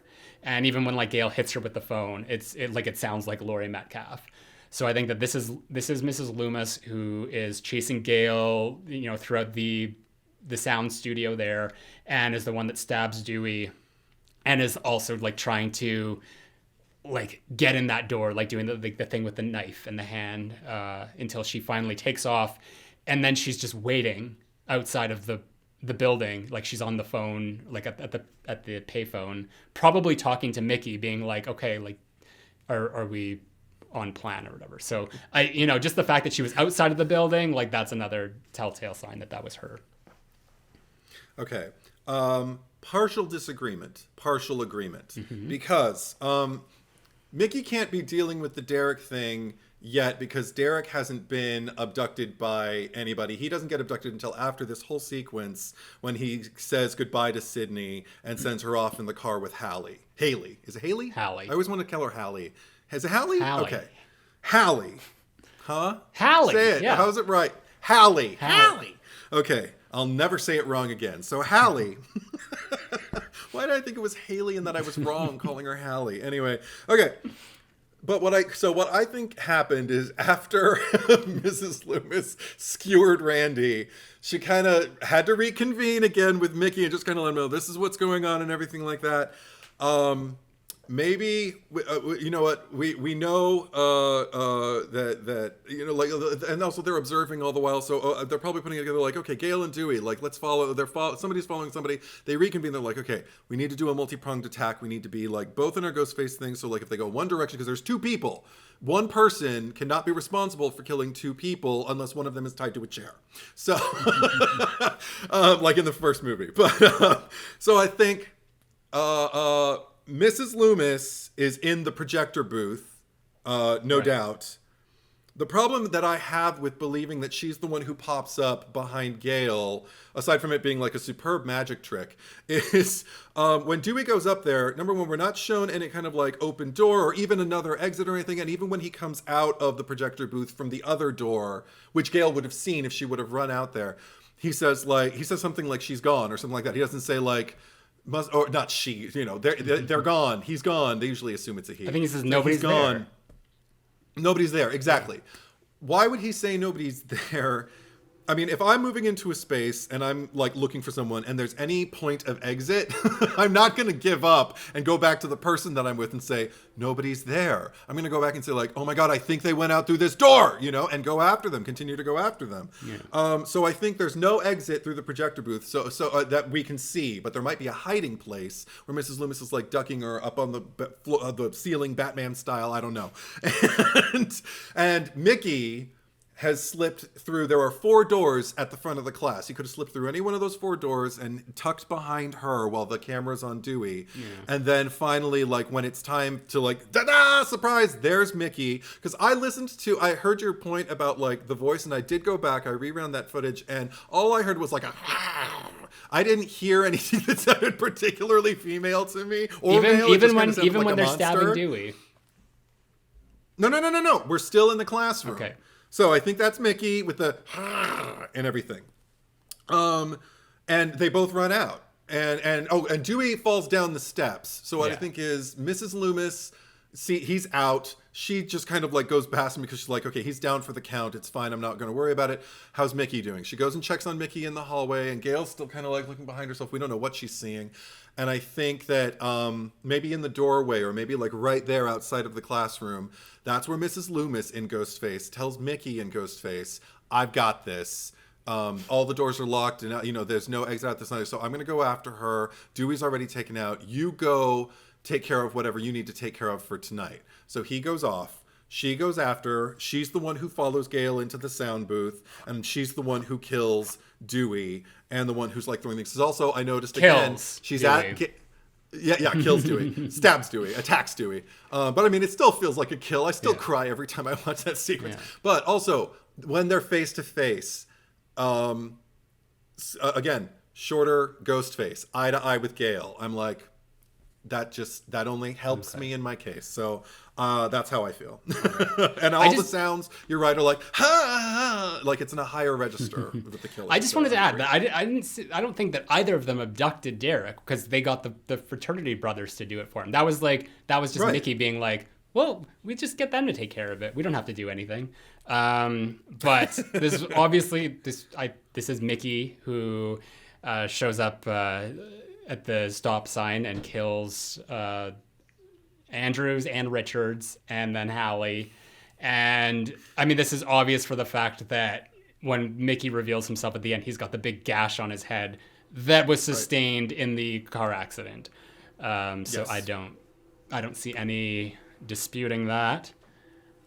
And once Gail finally gets out of the classrooms and everything, she, like, Mrs. Loomis is on the phone with no kind of like injuries or anything like that to speak of. She's like, full campus lockdown. Like, it's just like she saw Gail coming and it's just like, okay, I gotta get back into like reporting. All I can say is before we got to that, I was sitting there wishing, because I did watch that entire sequence as if it could be both or as if it could be either or, and I really wish that it made sense that it was Mrs. Loomis, because one thing that I love watching Ghostface do and imagining it being Mrs. Loomis in that sequence is all Ghostface does with the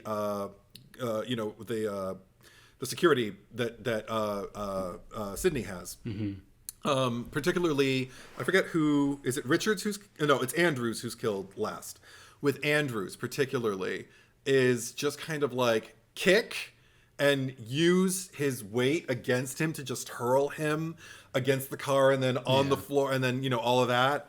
So I would love to imagine that that's Mrs. Loomis, but I can't. It's Mickey. All right, it's Mickey. I think okay, we've covered Scream 2. Scream 3.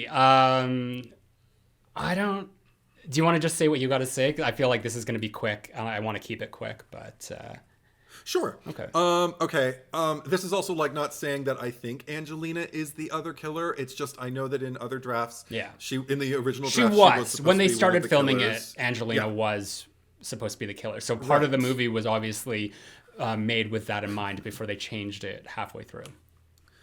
So I think that Christine and Cotton, because again, I like the idea of Roman just kind of like sending out, like being the Wicked Witch of the West, just sending out his flying monkeys. I like the idea of all of that opening scene being Angelina. It just makes it more interesting to me. Just like Billy and Stu style, just kind of set her off and just let her, get a taste, and then she'll be hooked. So I think Angelina is more interesting as the killer in the opening, calling and killing. I think Sarah was called by Angelina and killed by Roman. I don't really remember why. Other than that's why, because the voice on the phone, they could have saved like some batteries by it just being Roman calling her on the floor and then going all Ghostface. But I kind of like the idea of Angelina loving being Roman and making her believe that it's Roman, and Roman loving, kind of like moving into the Ghostface mask and just kind of like, she thinks I'm out there, but I'm in here waiting in a closet to kill her. It's still stupid, but so I think that that's what happened. I think Steven was killed by Roman because he the bodyguard, Patrick Warburton. I think Roman cut the power. I think Angelina turned on the gas. I don't think it, but it would have been interesting if it happened. If there were two killers, Roman is the one who lunged at Gail down the hill because Angelina was all the way down on the other side and she can't teleport. That's the only reason we're doing this, because Ghostface teleports in this movie if it's only one person. The on-set attack sequence, I just wrote, I totally agree. So I think you whatever you said in your video, I agree with. I didn't. Well, I'll try to go over that, but I just touching back on the beginning. I mean, with the way that it's shot, with what we see, I don't like. I only see this as one person. However, there are alternate and deleted scenes for that opening. And there is one where Christine is already dead. And Cotton's on the phone with Christine, who's actually the killer, using Christine's voice. And is kind of like searching through the apartment. And Christine's like, oh, I got a call from you. You wanted me to meet you at the coffee shop down the street. That's where I am.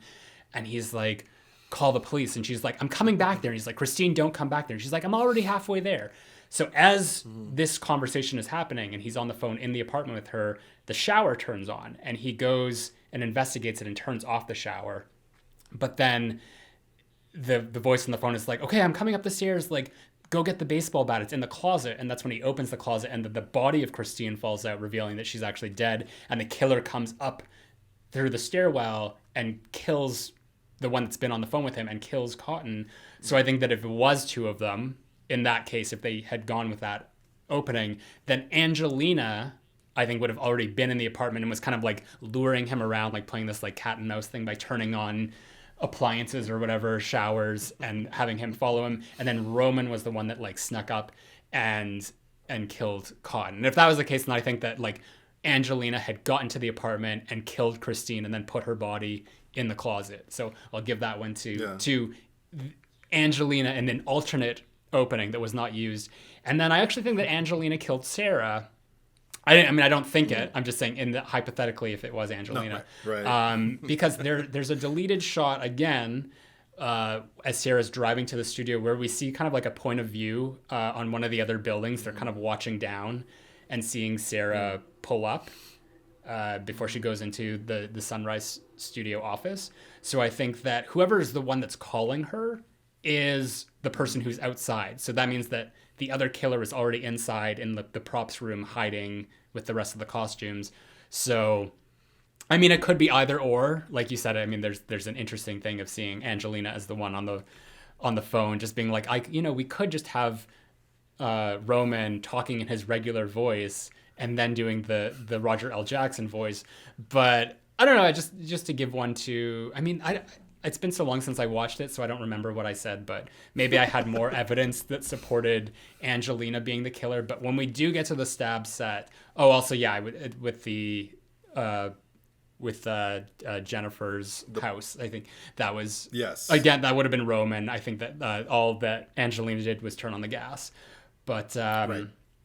When we get to the stab set, I think that definitely is both of them chasing her. We have Angelina leaving the bathroom, going onto the set.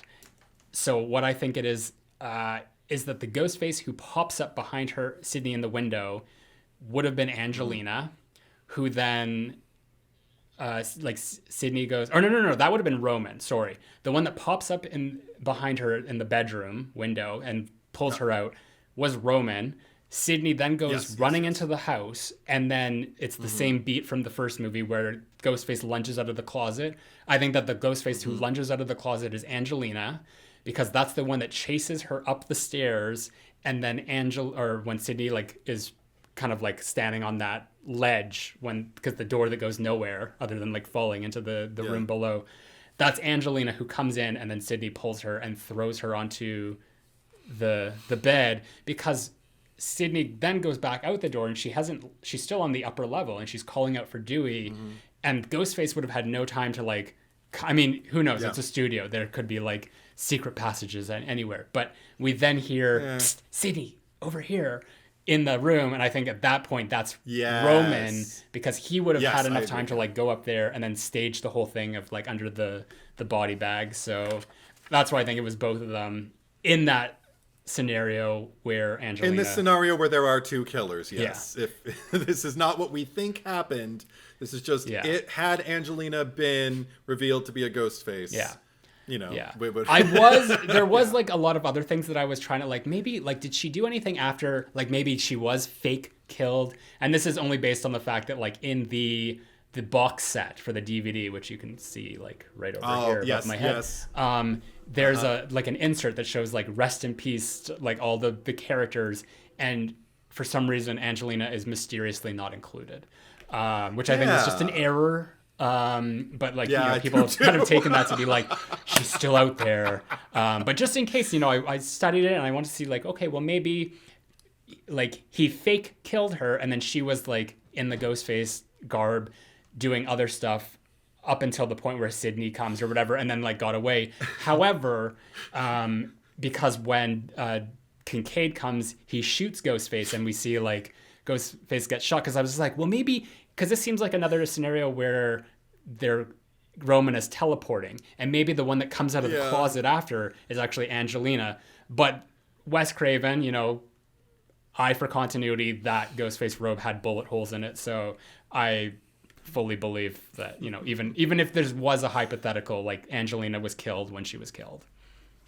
I just had a terrible sequel idea though for like the people who want Stu to still be alive too. Oh, yeah. What if Angelina was in contact, unbeknownst to Roman, with Stu, and they had a plan that she was going to fake, you know, her own death, that he was going to rush in as Ghostface and kill her, and even he's the one dragging her out of the shot in her final shot in the movie, and the two of them just like escape and then come back for six cream. Yeah, it's a terrible idea, but I'd watch that movie. I would watch that movie. Yeah, so that's it for Scream. Whatever they come out with, I mean, like, I'll watch it, but I mean, it doesn't mean I'll like it. Totally. Right.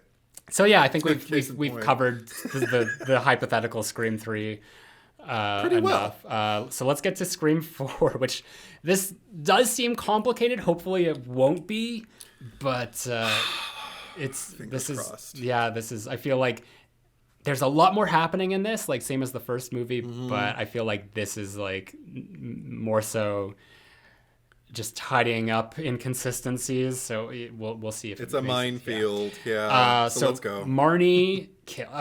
Because there's the alternate opening here, but we could touch on both. But I think that in the original or in the theatrical version, like the one that is canon, Marnie is killed first.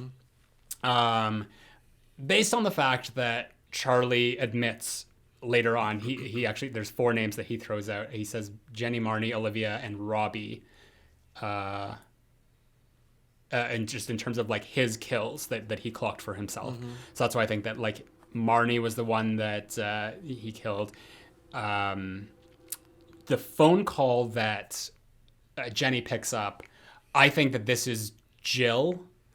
I mean, it could be Charlie, but then you'd have to imagine that Jill is the one that's like picked up Marnie's body, and like I can just see her like this tiny little like 5'2" Emma Roberts like spinning Marnie like by the feet and then like tossing her through the French doors. But I mean, it could have been both of them, like a team effort. But I mean, I do think that this is Jill on the phone with Jenny, just being like, Marnie's part got cut, blah, blah, blah. But then the Ghostface who rushes in and chases Jenny and kills her, I think that that's Charlie as well. Because I just, I mean, I'll get to the point later, but I know people have said like, oh, you can hear Jill's voice at some point in the scene. And I you know, maybe it's the same as like me saying that I can hear Stu's voice, like in the first Scream when he's chasing Sydney up the stairs. I don't hear Jill at all here. So I think that like both of these kills are Charlie, and even in the alternate opening, I'd still say that that's even more so like that it would be both Charlie. I mean, Jill might not even be here. I think for the sake of like the plan that she would be, just to make sure that everything is successful. But that's what I'm going to say, Charlie, for both of them. I agree. I think Marnie and Jenny were both killed by Charlie in Ghostface mask, and I think Jill was the one on the phone. Again, it was just like so wonderful to hear and imagine Jill just cherishing, you know, like every little syllable, like as she's like playing this part, like, and also just enjoying the duality of being the final girl and the first Ghostface to kick this movie into high gear. Like I agree with you 100%. Okay. That's all I have to say. Then we have the call made to Jill, obviously Charlie, and this is the one that takes place in the car ride to school. Olivia says that she also received a call. This happened off screen, but she said, I got a call just like that from Marnie earlier this morning. I think that also would have been Charlie. And the reason why, I forget, like it had something to do with like the evidence found in the car, in Sydney's rental car, but because they only find one phone there when Dewey pops the trunk. But I think that if Charlie was, you know, called Jill, like he probably called from Marnie's phone as well, because he would have had both of them, because while they were on their way to school, he would have had to go to the bookstore and break open the trunk, put that bloody stuff in there and the phone, and then somehow make it to school on time. So I think that in terms of like the calls and then the vandalization to the car, like that's all Charlie. I agree for different reasons. You pointed out in your video for this, like you did such immaculate work, just describing all of the, like the distribution of who had whose phone and everything like that. And all I could think was, cloning phones has been a thing in this franchise since the first movie, so there isn't a necessity to be in possession of anyone's phone in order to kind of like make it appear that you're calling from their thing. So all of that is out the window for me as far as the logic, but I do agree with you, maybe just on the grounds that because the call was off screen, it wasn't interesting enough to put in the movie, and I don't find Charlie particularly interesting. So I do agree. I think he's the one who called Olivia. Olivia off screen. Poor Olivia, and I think he vandalized the car just because that seems like Charlie work, to quote Sunny in Philadelphia. But it works. It applies in this whole movie. Yeah. So there you go. All right. I forget like what, because that was a clusterfuck of a Who Killed Who video, the Scream 4 one. So I don't remember exactly. Yes. There's probably more detail that I'm forgetting, but probably better for the length of this podcast that I don't remember it. But next up we have the Kirby call and Olivia kill, which I mean it's, you can't really deny that that's Charlie. Yeah. Charlie. The one inconsistency is just like how Haas and Perkins say that they saw Ghostface darting off down. Like, unless they were seeing things, that's the only explanation. But it's like, when they say that, like, it makes this inconsistency where Olivia got home and Haas and Perkins were in the cop car still as they saw her come home and go into the house. And at that point, Olivia goes right up to her bedroom where Charlie would have had to have been in the room the entire time. Jill's in her bedroom with Kirby because they're having a sleepover, so we know that she's not doing any of this. So it's a no-brainer. It's just bad editing at this point. It's like Patrick Lussier did not come back for this movie. We'll just say that. No, I don't know who the editor was on this, but I mean, like, there were some oversights for sure. Also, maybe this is a movie, like a case where like they could have benefited from like the first movie thing, where if we just kind of planted the seed that people are dressing like Ghostface, left and right, like now that like something's kicked back into high gear, it could have just been someone hopping the fence to like go cross the yard, to hop the fence again, to just get where they're going and go scare someone. People were saying that, it could have been Trevor. But it's just like, why would Trevor... First of all, Trevor's not dressed up as Ghostface, but why would Trevor, like, run from the police? Sort of, like, why would he incriminate... Like, he's already acting, like, weirdly suspicious enough. Like, why go even further, So, I just chalk it up to... It's just it was a movie mistake, a continuity mistake. Yeah. But the call made to Sydney... That's placed that it's Olivia's phone that Sydney picks up when she gets to the the scene of the murder. And I'm actually kind of I think initially I said Charlie, and I'm probably still going to say Charlie, but the thing that's making me think like maybe it's not him is because this call would have had to be placed from the next bedroom. And we know that Charlie's already called Kirby and had to like whisper because he's in the closet. But even, if you're in a house and no one else is in there, you're going to hear someone in the next room talking on the phone.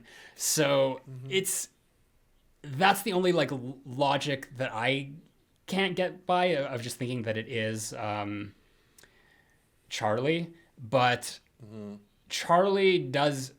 Well, he says something in a deleted scene that takes place at the fountain where Trevor actually says, like, this isn't a movie. Like real people are dying. And Charlie turns to him and is like, but it will be. And that's the exact line that he says to Sydney when she's like, this isn't a fucking movie. And it's like, it will be. So that just made me think that it was him, like, just reciting the same lines. And maybe that's why the scene was deleted, because it's like, okay, we're making it too obvious that it's... Charlie, But then the case for it being Jill calling is that literally like the second after the phone call ends, Jill's like, Sydney, and comes upstairs. But I think that mostly like why I'm still under the impression that there are no like cloned cell phones, that they're using Trevor's phone, because it was like Trevor's who called Kirby there, that the killer's still using like they would, because there's a deleted scene where Trevor actually says later on when they're at the hospital, and Jill says like, oh, like the killer called from your phone, and he's like, that's funny because like before I left my house tonight I couldn't find my phone, which implies that the killer broke into his house and stole his phone. So that's why I think that it's Charlie, because he would have been in possession of the phone still after having already called Kirby from Olivia's closet, that he would still have the phone and was calling again like to Olivia's phone, because if it was Jill calling from her phone, it would have shown up on Olivia's phone, Jill calling. So that's why I think they're still using just the one phone. Does that make sense? And the only reason I thought it does, but I disagree, because the only reason I ever attributed to Trevor's actual phone being missing and them needing his physical actual phone is so there is no alibi for him. It's like, no, my phone's missing. Like, sure it is. Like, just to keep him under suspicion the entire time. Yeah. But I mean, if you got it, you may as well use it, you know? Sure. Yeah. No. I agree. I agree with that. But as far as like everybody else's phones and everything, because it was a web, let me tell you. But but I do just because it makes sense that it could happen, and I prefer it. I love the idea of Jill turning on a dime and 1 second being Ghostface on the phone with Sydney, and then running up, Sydney, I'm a sweet little girl running up, and I'm, whatever, you're gonna care about me. Yeah. And just again relishing like doing that, and also just relishing. There's the one line that I wrote that I'm just like, it's more fun to imagine Jill saying this line where she tells Sid that she's going to slit your eyelids in half, and I'm just like, I want these are scenes I want to see. Yeah. I mean, that just sounds like a Charlie thing to me, but I hear what you're saying. It's more interesting coming from Jill. Yeah.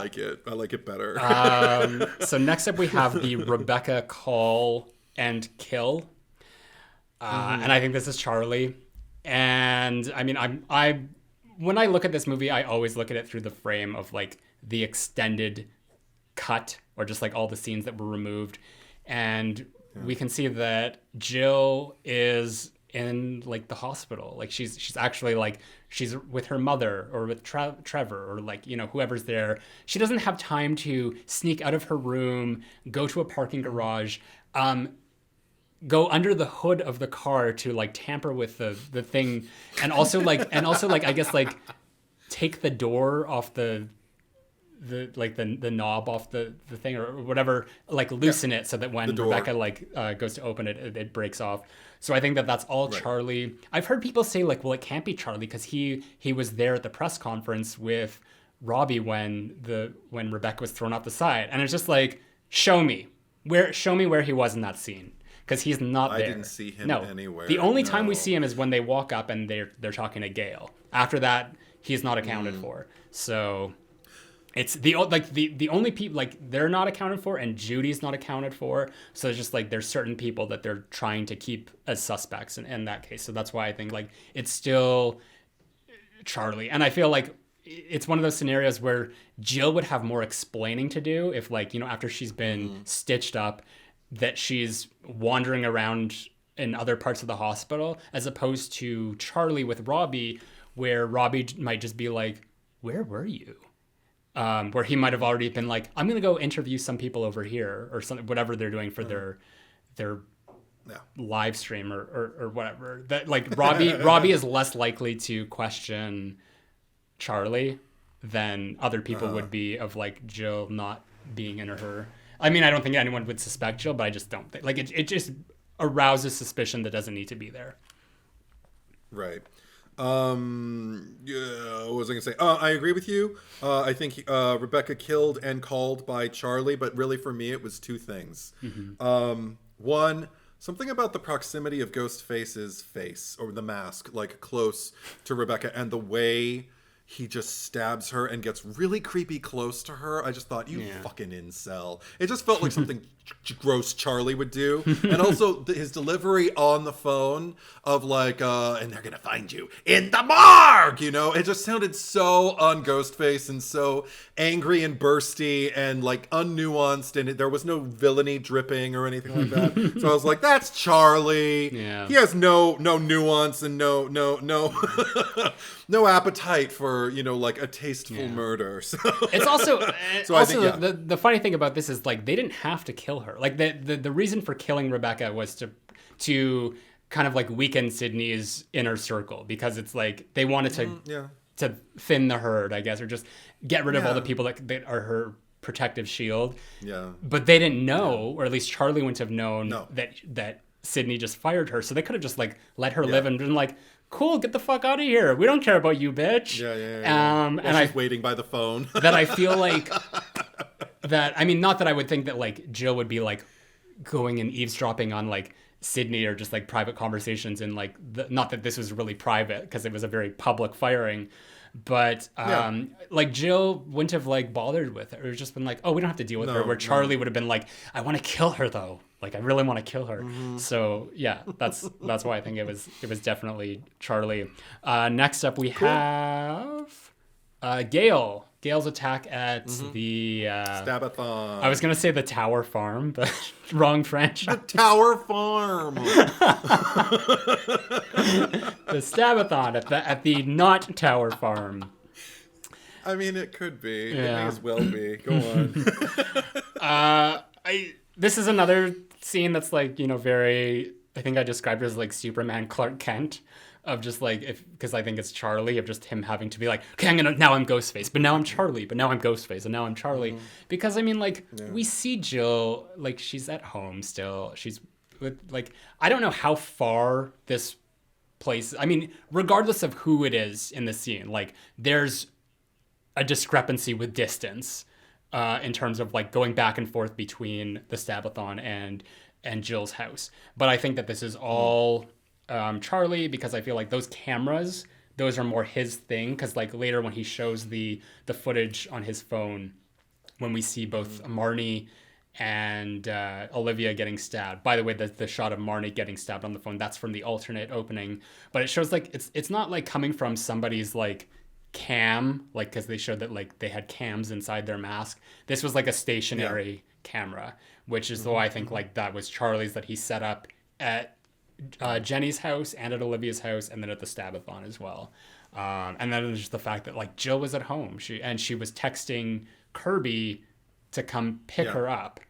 So that's what I'm gonna go with in terms of Gail's attack. And even though like for Jill to later on know that Gail was stabbed in the shoulder, there was tons of people there. I mean, Charlie himself could have said to Jill later, like, yeah, I stabbed Gail right in the shoulder where you told me to. She's like, perfect. I'm going to use that to like grease her up. All he had to do was all he had to do was text her. Well, I probably not text. Shoulder, but probably not text, just to like keep all the records away. But there was enough time where they were together where they could have had these conversations. So are you saying Charlie? I agree. Stabathon attack, Charlie as far as I'm concerned. It just all reeked of him. And yeah, it makes more sense that Jill would be back home holding things down there. Yeah. No, let's get into it. Okay. Next up we have the Haas and Perkins kill.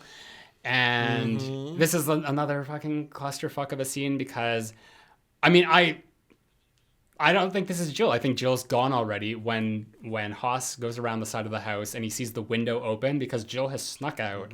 She's texted Kirby. She's probably gone down to the end of the street and had Kirby come and pick her up, and probably said to Kirby, like, look, I don't, like, there's cops outside. Like, I got to sneak away. I don't want the cops to see me. I don't want my mom to see me.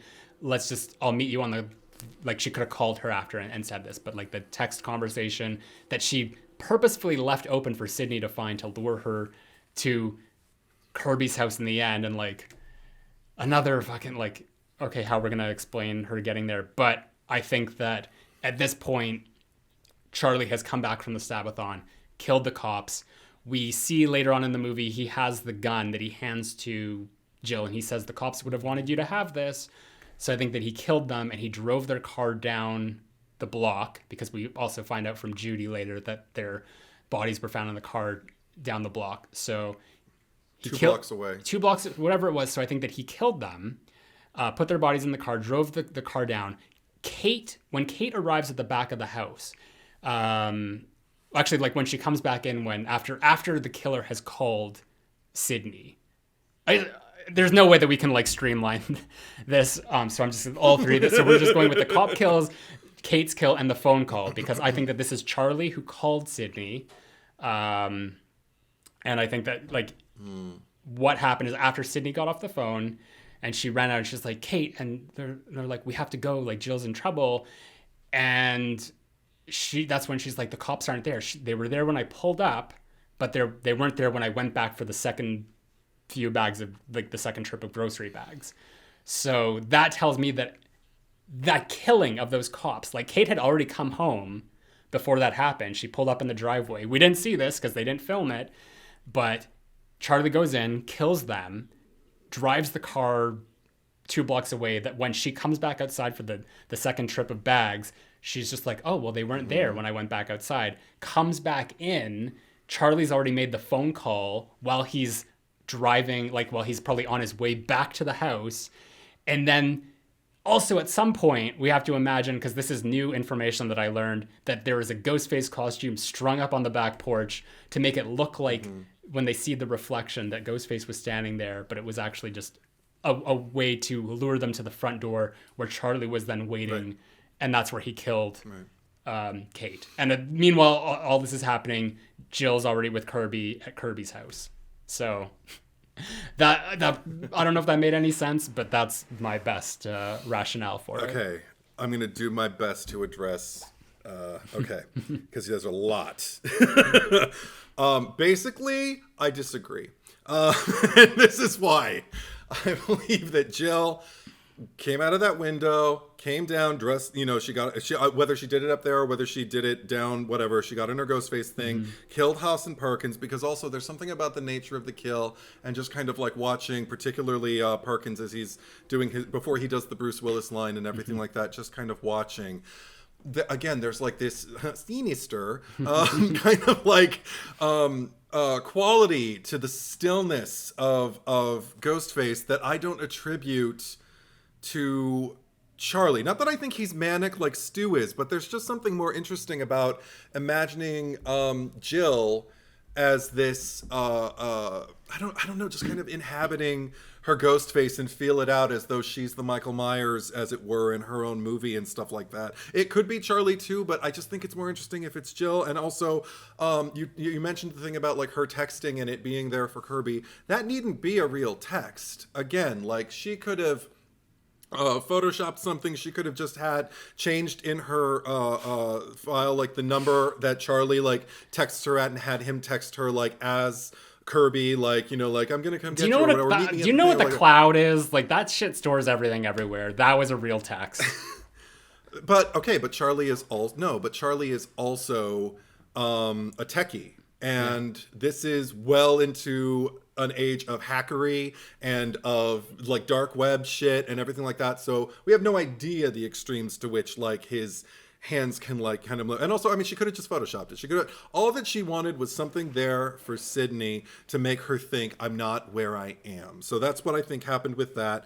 And I think that Jill is the one who called Sid because what was it like the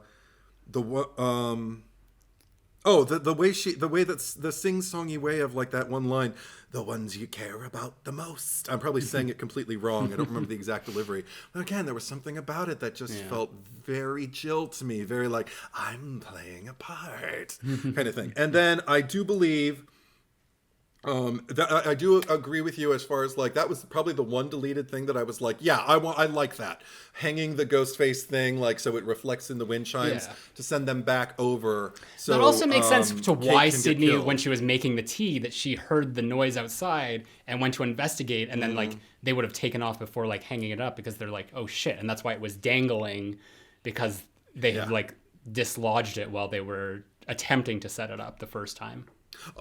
also because logistically, as far as like the car with the cops and everything like that, the fact that it's there when Kate pulls up, but then when she goes out to get the groceries again, just because it's no longer in the place it was doesn't just means it's out of her eye line. It doesn't mean she's driving now 2 blocks away to pick it up. She could have just driven it like, in front of the next house behind a hedge where she knows her mother's not going to see it, come back, hung the thing up, and then been waiting at the other door to come over and do her thing. Because so you think that she killed Kate? Yes, because again, it's just a matter of taste, because there's something so beautifully and delectably ironic about Kate not knowing that Jill's blade is going through, through her neck or wherever it went, and killing her. And her final words were, "Tell Jill I'm sorry." It's too much. It's too good to not imagine that Jill is the one who caused that, and may not even have heard the last words, possibly before she got the fuck out of there, out of Dodge. So you and I are at complete opposite ends of the complete odds on this one. No, so, I get it. Yeah, it's just because there's the line later, because she doesn't say I killed my mother. She just says my own mother had to die. Do you want to address that now?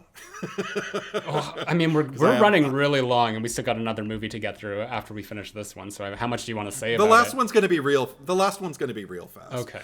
You say that now. Well, okay. What about the "my mother had to die" line? The full line is, "My own mother had to die so I could stay true to the original." She's not, I don't think she's evading, because she can't say, "I even killed my own mother to stay true to the original," because Sydney did not kill her own mother. She's talking about the facade she has to create. My own mother had to die so I could be like Sydney, who lost her mother. So that's why I think semantics. She doesn't own it. She could have just said, I had to kill my own mother just so I could stay true to the original. But I'm saying there's a way around it. There's an argument to be made for her having killed her mother, but not necessarily owning up, because Charlie doesn't own up to it either when he lists off the people that he killed. He's just listing off. He's just listing off the footage that he thinks was his best so far. All right, and he wouldn't have. I have mine. He wouldn't have very good footage of killing Kate, because it's done through a mailbox. So there would be no footage of that at all, other than a camera looking at a door. So there's good footage of Rebecca. He didn't mention Rebecca either. Well, was it really that good of footage? Because he was right up close to her, so maybe that was why. No, it's not his foot. No, but not his footage. But there is footage. So anyway, I feel like there's an argument to be made either way. I prefer to believe that it's Jill, because it just makes it. It just makes it more entertaining for me. So it makes her more interesting. All right. Okay. Then we're somehow getting to Kirby's house, where. Yes. This is why I still think that it was Kirby had already got her, because it's established that they were there for some time. Because when we cut to the middle of that scene, Kirby's like, "Oh, it was pandemonium. You should have been there. You should have seen it." And Trevor walks in. And they're just like, "How did you get in?" He's like, "Your door was unlocked. You should really close, make sure you're taking care of security." And Kirby looks at Charlie, and he's like, "Oh, sorry," to imply that Charlie and Robbie had just arrived at the house moments before we got to that scene, and that Charlie purposefully left the door unlocked for Trevor to wander in, while Jill had earlier texted Trevor to been like, "Okay, come over to Kirby's."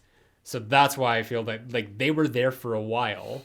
And there's even a deleted scene where when Jill is trying to, I guess, lure Trevor into a trap, or just to knock him out, or whatever she has to do. And he's like, "I want to help you find your phone. I'm just trying to make this right with us." And she's, she could just be making this up, but she's like, "Oh, well, do you want to check in the backyard? We were there earlier." Again, it could be a lie, but if that she is telling the truth, then, Kirby and her could have been there, and they could have been hanging out in the backyard before Charlie and Robbie had ever showed up. But I think that in this scenario of what we see in the movie, that Jill is trying to lure him out there so she can knock him out. There is another deleted scene where we're following Robbie around, where he sees Ghostface in the bushes. You do not like these deleted scenes at all. Which obviously had to be... No, because I'm developing more arguments and it's just going to prolong the thing. And because the deleted scenes are not canon. All right. The deleted scenes. Okay, but because I already want to address what you just said. And if it's more, then it's just going to be, okay, this is a web. Right. Go on. Let's just say that Jill knocks out Trevor at some point. I agree with that. This would have occurred when... Because Charlie and Kirby are, about to kiss. Trevor comes in, cock blocks him, and then Charlie takes off. But then Trevor's like, oh, I'm sorry I interrupted this. And he's like, where's Jill? And Kirby's like, she's upstairs. So obviously Jill would have come back in the house and been like, I'm going upstairs to look for my phone. Great, whatever. That's why Kirby said she went upstairs. Trevor follows Jill upstairs. That's where she knocks him out, has him up in one of the bedrooms. Meanwhile, Charlie's gone off. That's where he goes to the front door, kills Robbie, who doesn't die immediately. And Kirby hears the commotion and comes to the front door, where then Jill comes downstairs and they open it to find Sydney, who I imagine has located Kirby's house through some sort of navigation system on Kate's car, which she has taken after Kate's been murdered. But then at that point, this is all Charlie, obviously, who is rushing in after having stabbed Robbie and chases them upstairs before Jill goes under the bed. Because Jill's obviously, yeah. Okay, so let me just run it back a little bit because you got to say your piece. In my headcanon, that's all I'll say. In my headcanon, Jill, after killing Kate, rushes to the car that she stashed just kind of like around a hedge, drove 2 blocks away, parked it there, and that's where she texted Kirby and told Kirby, come pick me up, because Kirby's not going to notice that there's like, an abandoned cop car off to the side. Maybe she's standing at the... Anyway, so she's like a couple blocks away. Kirby comes and picks her up, takes her over there. We don't know how much time has passed, but we do know that Charlie and Robbie have arrived together, or at least at the same time. So I feel like that makes a case for them being together, or like reconvening after leaving the Tower Farm and making their way to Kirby's house together. Anyway, I do agree. I think I really wanted it to be Jill that killed Robbie, because I noticed the head tilt when he said that he was gay. And I was just kind of like, oh, and if I believe Jill is the one who killed like Haas and Perkins, and there was the head tilt when Perkins died, and I'm like, oh, but at the same time, I had a similar thing with the first movie where I was just kind of like, with the choking and like the little idiosyncrasies and everything. Like, Stu, and anytime there's 2 killers, let's put it that way, we have to imagine they've largely been exposed to the same movies. So there are nuances that are going to like bleed over and cross over and everything like that. So I don't have a problem with Charlie doing the head tilt, especially because it seems to come from a genuine point of like, really?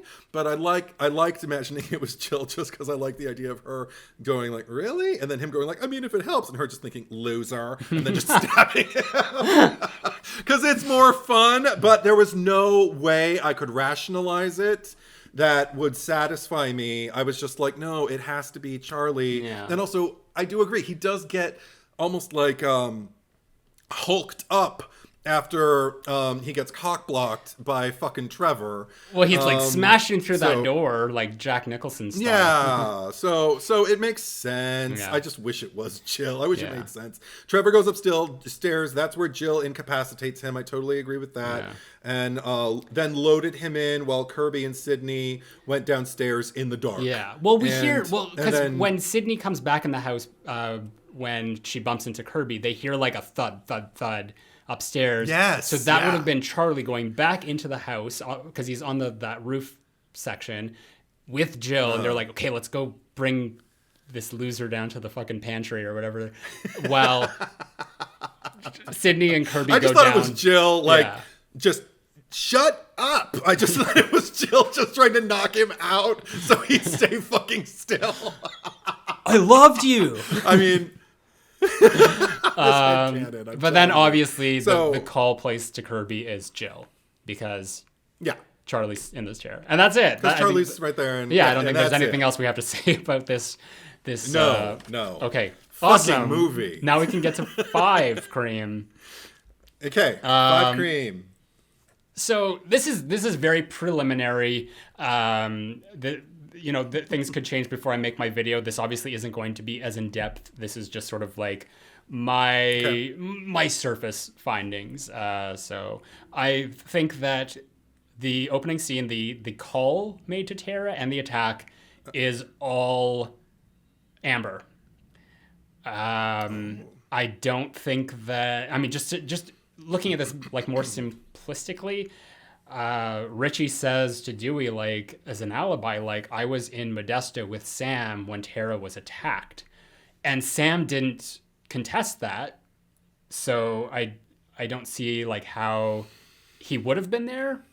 It doesn't make any sense in terms of the call. Like, that video of Amber is not necessarily live. Like, it's not a live video. It's just a file that's been sent to Tara. So I think that it's just in terms of everything, file, yeah. I mean, logistically, it would make sense for both of them to be there. I mean, not necessarily, but just like we were saying with the opening scene with Drew Barrymore and all that, like, oh, like, there's so much to do here. You're going to need a partner, where it just felt like Amber was taking on a lot in this circumstance, because it's like, not only does she have to call the landline, but she also has to text her from her cell, and she has to unlock the security, which I would assume maybe Amber has access to because she's best friends or girlfriend. It's never really established what their relationship is. In the script, they're girlfriends. I'll throw that out there. But, she's like unlocking, like, doors locked, doors unlocked. Like, I think that was all her. I think that was her at the front entrance. The only thing that would suggest it's Richie is that, like, when Ghostface actually comes inside and is like attacking Tara, you can hear like, like it sounds like a guy. So again, who knows? Maybe she was just putting on the pretense of that, but also the fact that we see later Amber has a bruise on her collarbone right here, which would have been sustained from like when the door was slammed when she was leaning in there. People have said that the actress Mikey Madison, that's like a birthmark, which it might be. I don't know. I didn't really like look into it. But the fact of the matter is, like, when, if people do have things, like, they can cover them up with makeup for movie productions, and clearly, like, this was embellished. Like, it looked like even if it was a birthmark, they put more makeup on it to make it look bruisier. And the fact that when we see her later, like, she stands up, but she's always like crossing her arms or closing her shirt or her jacket just to cover up that bruise. So I think it was all her. Okay, I disagree. First of all, I want to address that thing, because that's something, like, as far as her whole like birthmark or bruise or whatever it may be. I don't think that they're openly, both Richie and Amber take full advantage of the opportunity to accuse each other, and I feel like the reason they do that is to continually keep continually keep question marks like going up. Like, we can't not accuse each other if it looks like we might be suspects. In fact, we should really, really go hard on each other, because maybe that'll make other people like sympathize with us. Maybe it will make other people suspect us, but they'll start suspecting each other. Like, all we need to do is like just kind of like get everybody doubting everybody. And the way we do that is by accusing. So the fact that like she had a bruise, and I didn't notice a lot of her like hiding it or anything like that. So if it is out in the open, and if it's there, I mean, if it was out, if you could see it, it was out in the open. So I feel like it was almost like a way to kind of bait people, maybe or could have been a way to get people to accuse her the same way like later they accuse Chad when he has like the bruises all over his arms or whatever. Yeah. But I think, okay, long story short, I think that Tara was called and texted by Amber. I agree with you. I think it was a pre-recorded video. There's nothing about it that says like that live or anything like that. It's just an attachment file. I've seen them and I know, what it means. And I like the idea of Amber being on the phone with her, because I love the idea of Amber being closest to Tara. I always just assumed it was friendship. I never got any allusion to more between the two of them, but I like I like that it was in the screenplay. I wish it could have been in the movie. But maybe that's too much villainy surrounding like LGBT representation. I don't know. Anyway, I do just like the idea that Amber was probably sick of Tara's elitism. So she kind of relished the idea of like, threatening her own life, like with like a test for something that Tara has next to no exposure to as far as Amber's concerned.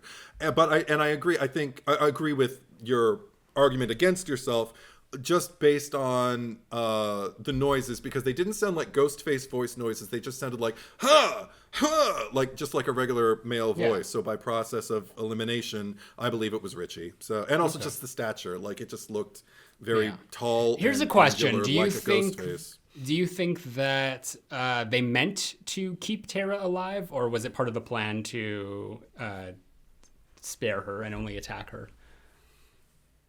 Either way, they get Sam back to Woodsboro. So I don't because there is an angle like later on where they're trying to make Sam believe that it was the sister. So maybe that was part of the plan to keep her alive, just to have somebody to throw suspicion on.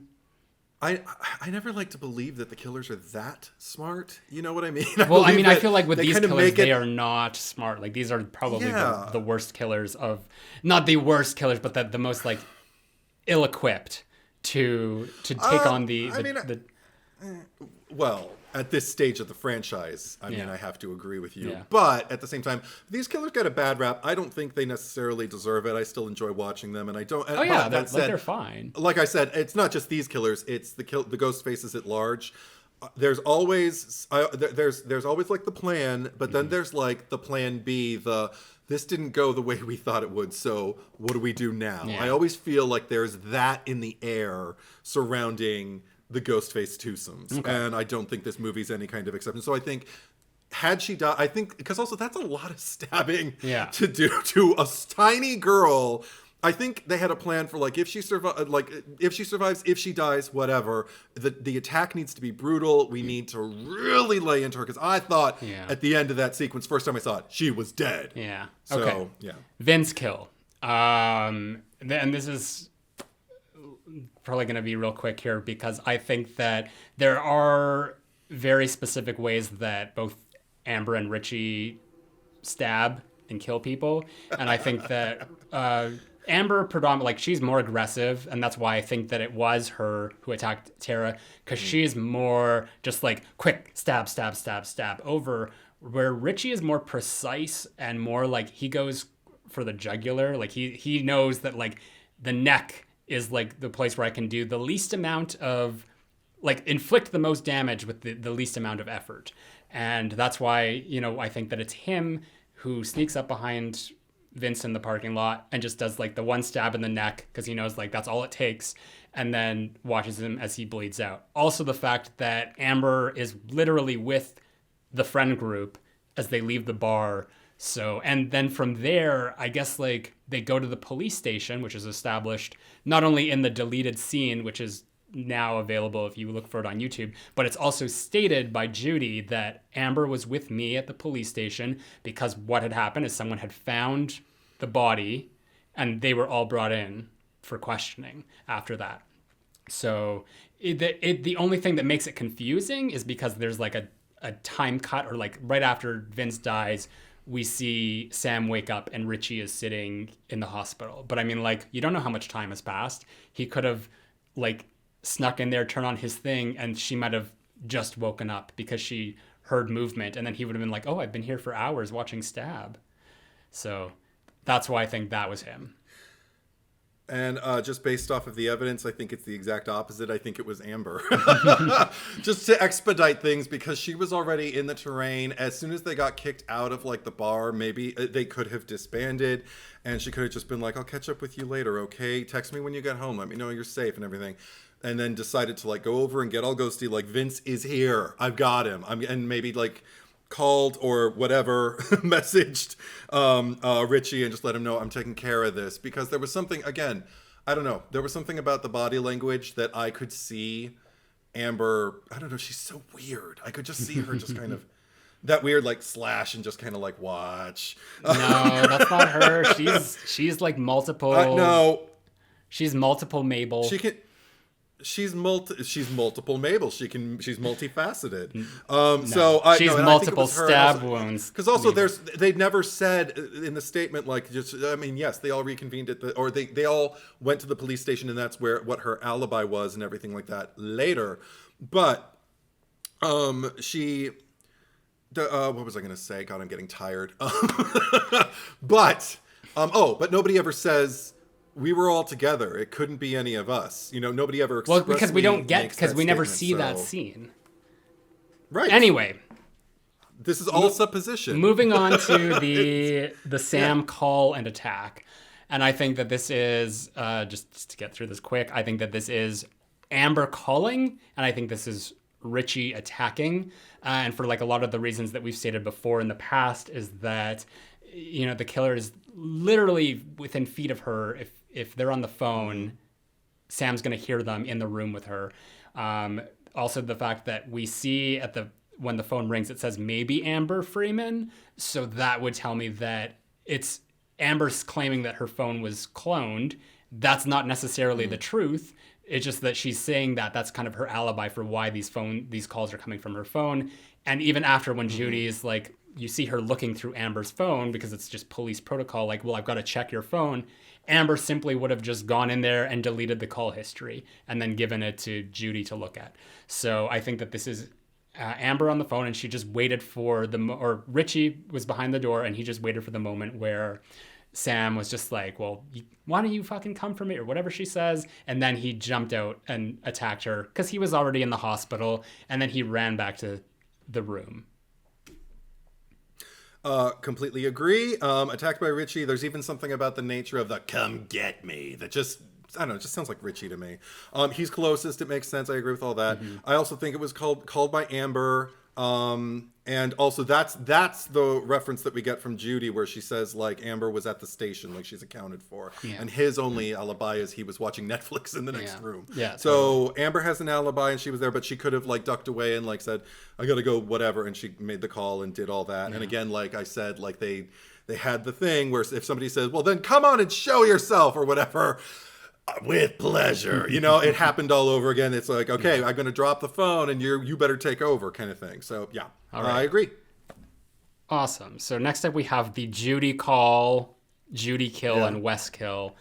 And I'm going to say that the person who called, well, first of all, the scene starts and we're inside the kitchen and Judy hears a noise.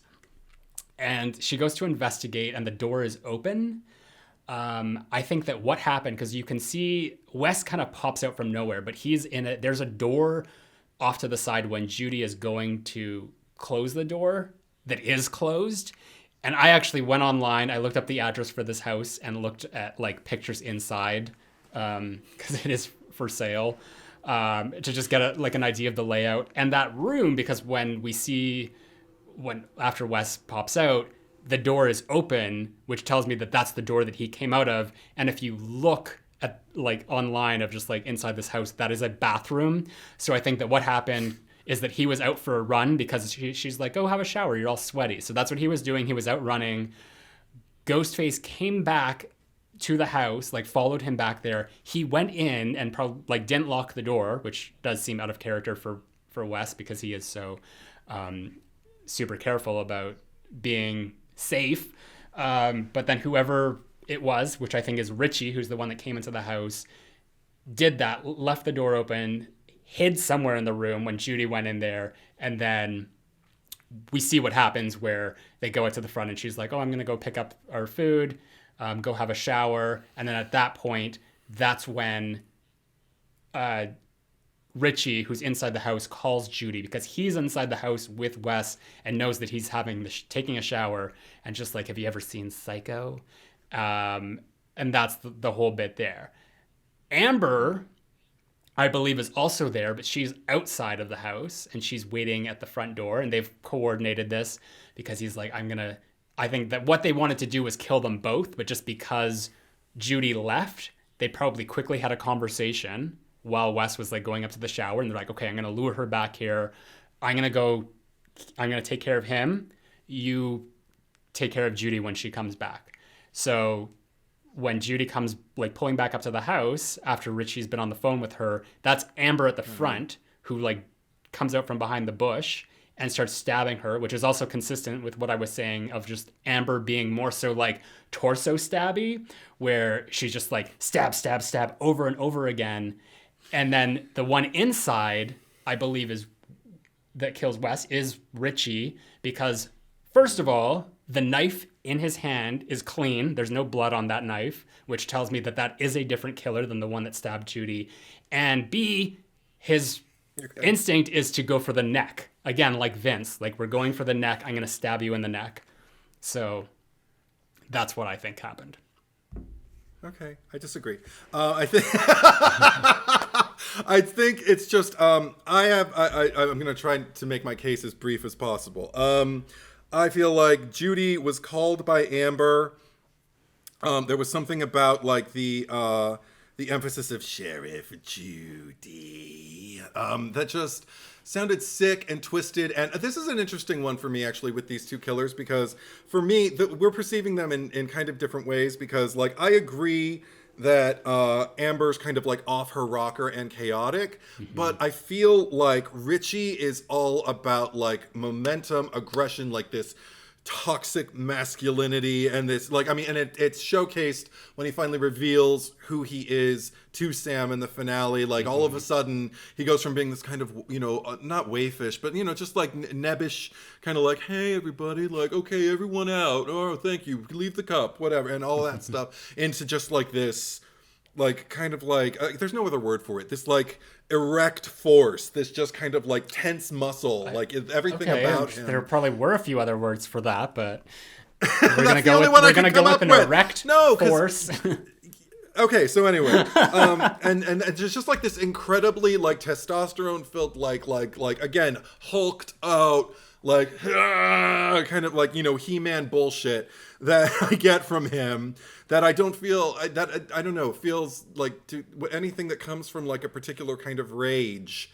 I think that's different than chaos. And also Amber, because she's chaotic, sometimes I think there is aggression, but sometimes I also think there is like a weird kind of looming like, hey guys, you know, like so I think she's the one on the phone, because it's just, I don't know, it makes more sense to me, that voice, that weird, playful, like, I'm enjoying this. I do want to also point out, just while you're on that, is that while the other phone call that went to Sam said maybe Amber, this one that went to Judy said unknown caller. So it wasn't the same phone. So if it was another phone, it would have been Richie's. And because I, again, believe that we are in an age of phone cloning and hacking and dark web and all of that bullshit, none of that means shit to me. That is not evidence for me. So that's not enough to like make a case so much as like how a voice or a figure affects me when I react to it on screen. Right. I feel like Judy was killed by Richie and Wes was killed by Richie, because also there was something like delicious to me about, in a horrible way, about imagining him commit these murders. And also like, so Amber knows that like he's in the shower and everything like that. I feel like they're messaging, texting, calling beforehand, whatever, just to let her know, just because it has to be one entity. Ghostface has to be like a hive mind of however many people are ghost facing. So anyway, so Amber's got like all the information she needs, enough to bait Judy to get her back. She's not sitting there going like, nice tile, the second one is broken, and listen to that, that's your dinner bell, you know, like she's not. So I feel like everything about because that was another thing about why I thought it was Richie out in the cold light of day killing Judy, was because there was, and I don't want to get too get body oriented about it, but there was a shot like a basically Judy POV from below, where I think Ghostface picked up a knife or something and stood up and swelled up Ghostface's chest, and it looked like pectoral muscles. And I don't think I would imagine Amber would wear something. I don't imagine it would be pectoral shaped to like cover up her body, to like bind whatever she's got going on there. So everything about that sequence gave me Amber on the phone, Richie killing both Judy and Wes, and then I like afterwards, on the heels of it, him just going back to, I guess, his hotel room, eating pizza and streaming film fails. Yeah. Gonna go get there's pizza. There's something so sick about that. Yeah, I don't know. The fact, I mean, it could be either or who call, but I mean, I think that the knife being clean before the West kill is evident enough that it was two different killers for each one.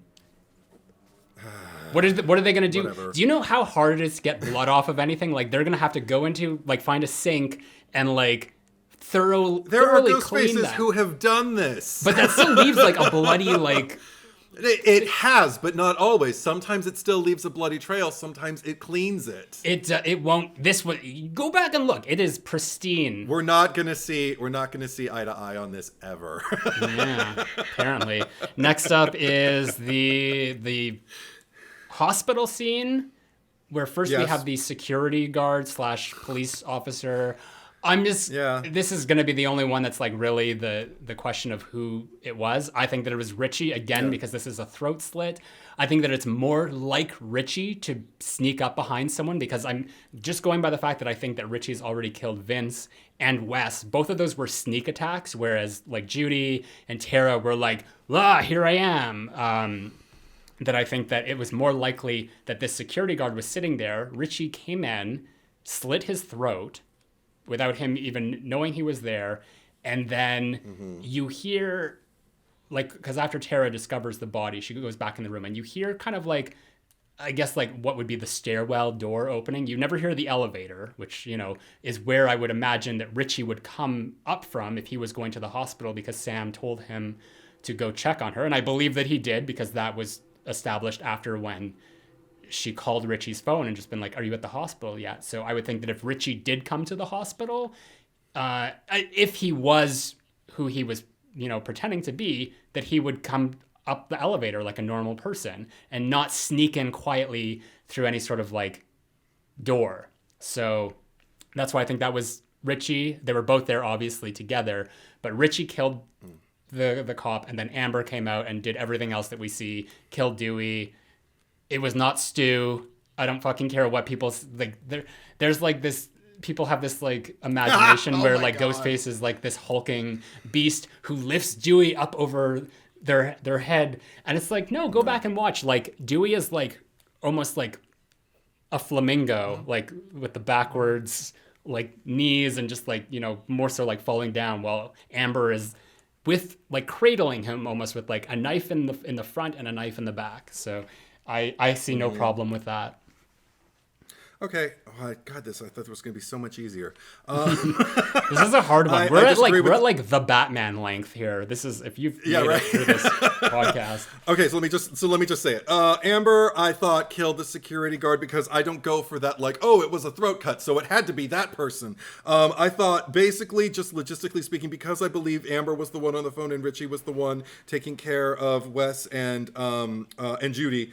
That Amber had just simply had more time to kind of like seal the hospital and make sure that everything was ready. So by the time Richie got there, the two of them could, you know, compare notes, like make, you know, get the plan together and everything like that. She could be like, I already got the security guard. I've taken him out. She's out, but she'll be up any minute. So, you know, we better get in there and do our thing. I thought she was setting the stage. And obviously, I believe Amber was the one who killed Dewey. Jesus Christ. She even owned it. And I don't think I don't like the whole unreliable narrator thing when we talk about Ghostface like owning the kills and everything like that. I'm not gonna go down that path. All right. Go on. Well, chat attack. I mean, I don't think that there's any disagreement here. It's Amber, because we see Richie pull up in the car. The Mindy attack. Richie's in the car. Yeah. The Mindy attack. I mean, I'm gonna say is Richie for two reasons. First of all, Amber is with Tara looking around the house. She even says like, I was with Tara this whole time, and Tara doesn't contest that. But also the fact that, you know, he goes down to the basement, he comes back up, would have snuck up behind her, and they've basically shown that it just to be in line with the original, that is the actor behind the mask in that shot. And we've seen like photos of Jack Quaid wearing the costume for that scene with Mindy, just to show that was him in that instance. So that's what I'm going with. No argument here. Okay. I mean, obviously Amber for Chad, and obviously Richie for Mindy. Like it's obvious. So and the last one is well, there are two really. The but call. Sort of, the call that's made to Sydney, which I mean, I'm gonna say my gut instinct is saying that it's Richie, but there's no way to really know for sure because it's like she hangs up before she shoots him. So it would have been nice if like she had shot him and you would have heard and then like on the phone as well. But then it would have we would have been thrown off by Ghostface jumping out from the side, which is obviously Amber. Because then it would have you're like, oh wait, is it him or something? Like it must be him, but like, is it? Just to like kind of drag us along for that little bit extra. But I'm going to say probably Richie, because also I think it's an unknown call. I'd have to go back and watch, but that's just what I'm going with. I know you don't prescribe to that. Right. But I agree with you. Yeah. I think it's Richie just based off of the fact, number one, you know how I love me some duality with my killer. How 1 minute, and then the next minute, oh, you shot me. Yeah. And then there's something about like his disgruntled, like, wait, no, right before she hangs up on him that just feels, I don't know, it just felt very Richie to me. I didn't really identify Amber as that voice. It felt more Richie. Yeah. Also the fact that he was like saying like, this isn't, not that means anything coming from Ghostface, but he's like, oh, this isn't Amber. So yeah, this is the other one. And I like to take him at his word. Yeah. Anyway, that is all of that. I mean, there might be more when extra information comes in, but I will do a who killed who, and things might change. You never know. Anyway, I think that's it. So let's get to the cherry picker.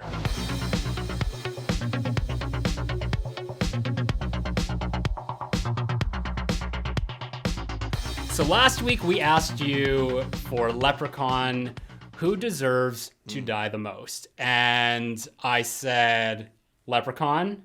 Eddie, you said Tori. Jennifer Aniston. Jennifer Aniston. And we've tabulated all the votes from Patreon, Instagram, and YouTube. And with 353 to 150, the consensus is that Leprechaun is the most deserving to die. Let's just go to the YouTube comments to see what people said about this. I really thought Warwick Davis was going to get more love than that, but thank you for all the 150 some who voted for with me for Tori. Well, just two comments here. We've got one that's from Mandejo, who says Jennifer Aniston is too charismatic to get my vote. So yeah, you were fighting an uphill battle there by going against Rachel, I will say. And then Savage Visuals says the Leprechaun tweaking over a coin. Yeah, I know you just said tweaking, but immediately my mind went to twerking. I know what both mean. I mean, he did a little twerk. It seemed like he might have had a little twerk to him too. But he could have twerked over it. Anyway, this is a little bit different this week because we do not. We're not going to do a typical like who deserves to die the most.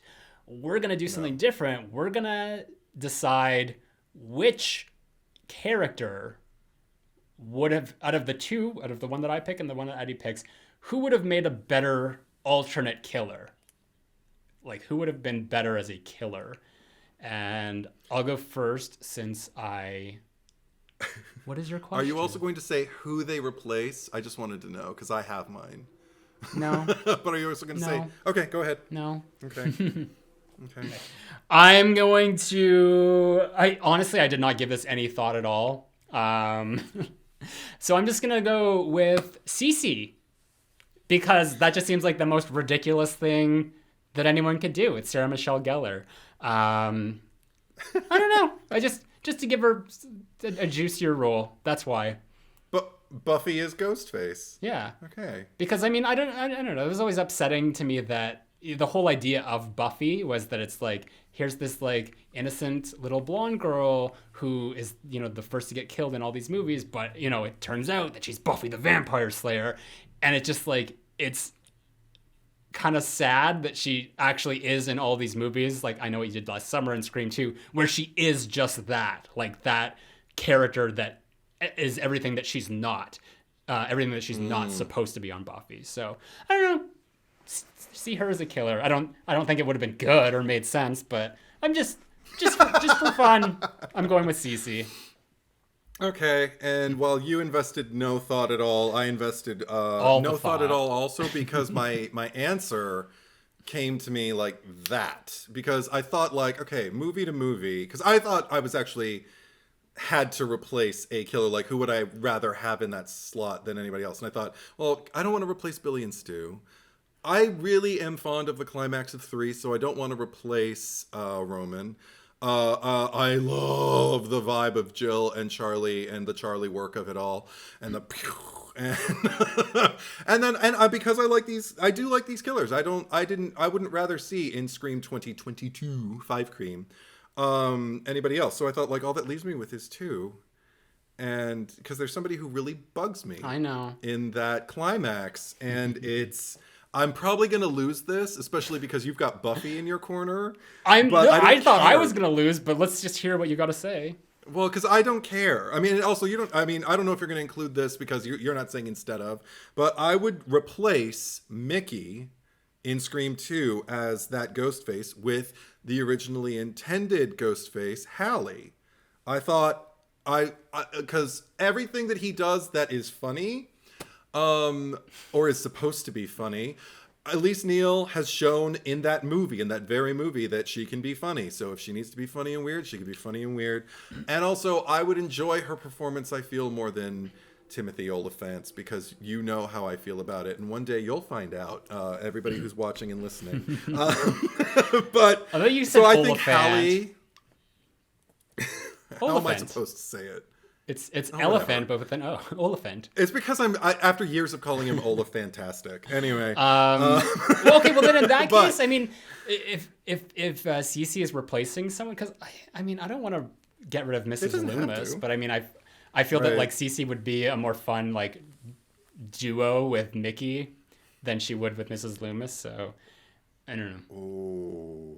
That's not part of the criteria here. It's either Hallie or Cece, but you know. Okay, cool. Vote That's your interesting heart. that we both went with Scream 2, though. Vote your heart, vote your conscience. Because did. Because I love both of the Scream 2 killers. Like, that's kind of my favorite combination. I know you do. Not going to lie. I know you do. So anyway. I want Candyman's daughter. She's bad for your teeth. You can vote for this on the YouTube community section. You can vote for it on my Instagram, or you can vote on Patreon. If you would like to support the podcast or my main channel, you can do that on Patreon. It definitely helps produce these videos and goes a long way in improving the quality. I do want to welcome 2 new patron supporters to the podcast here.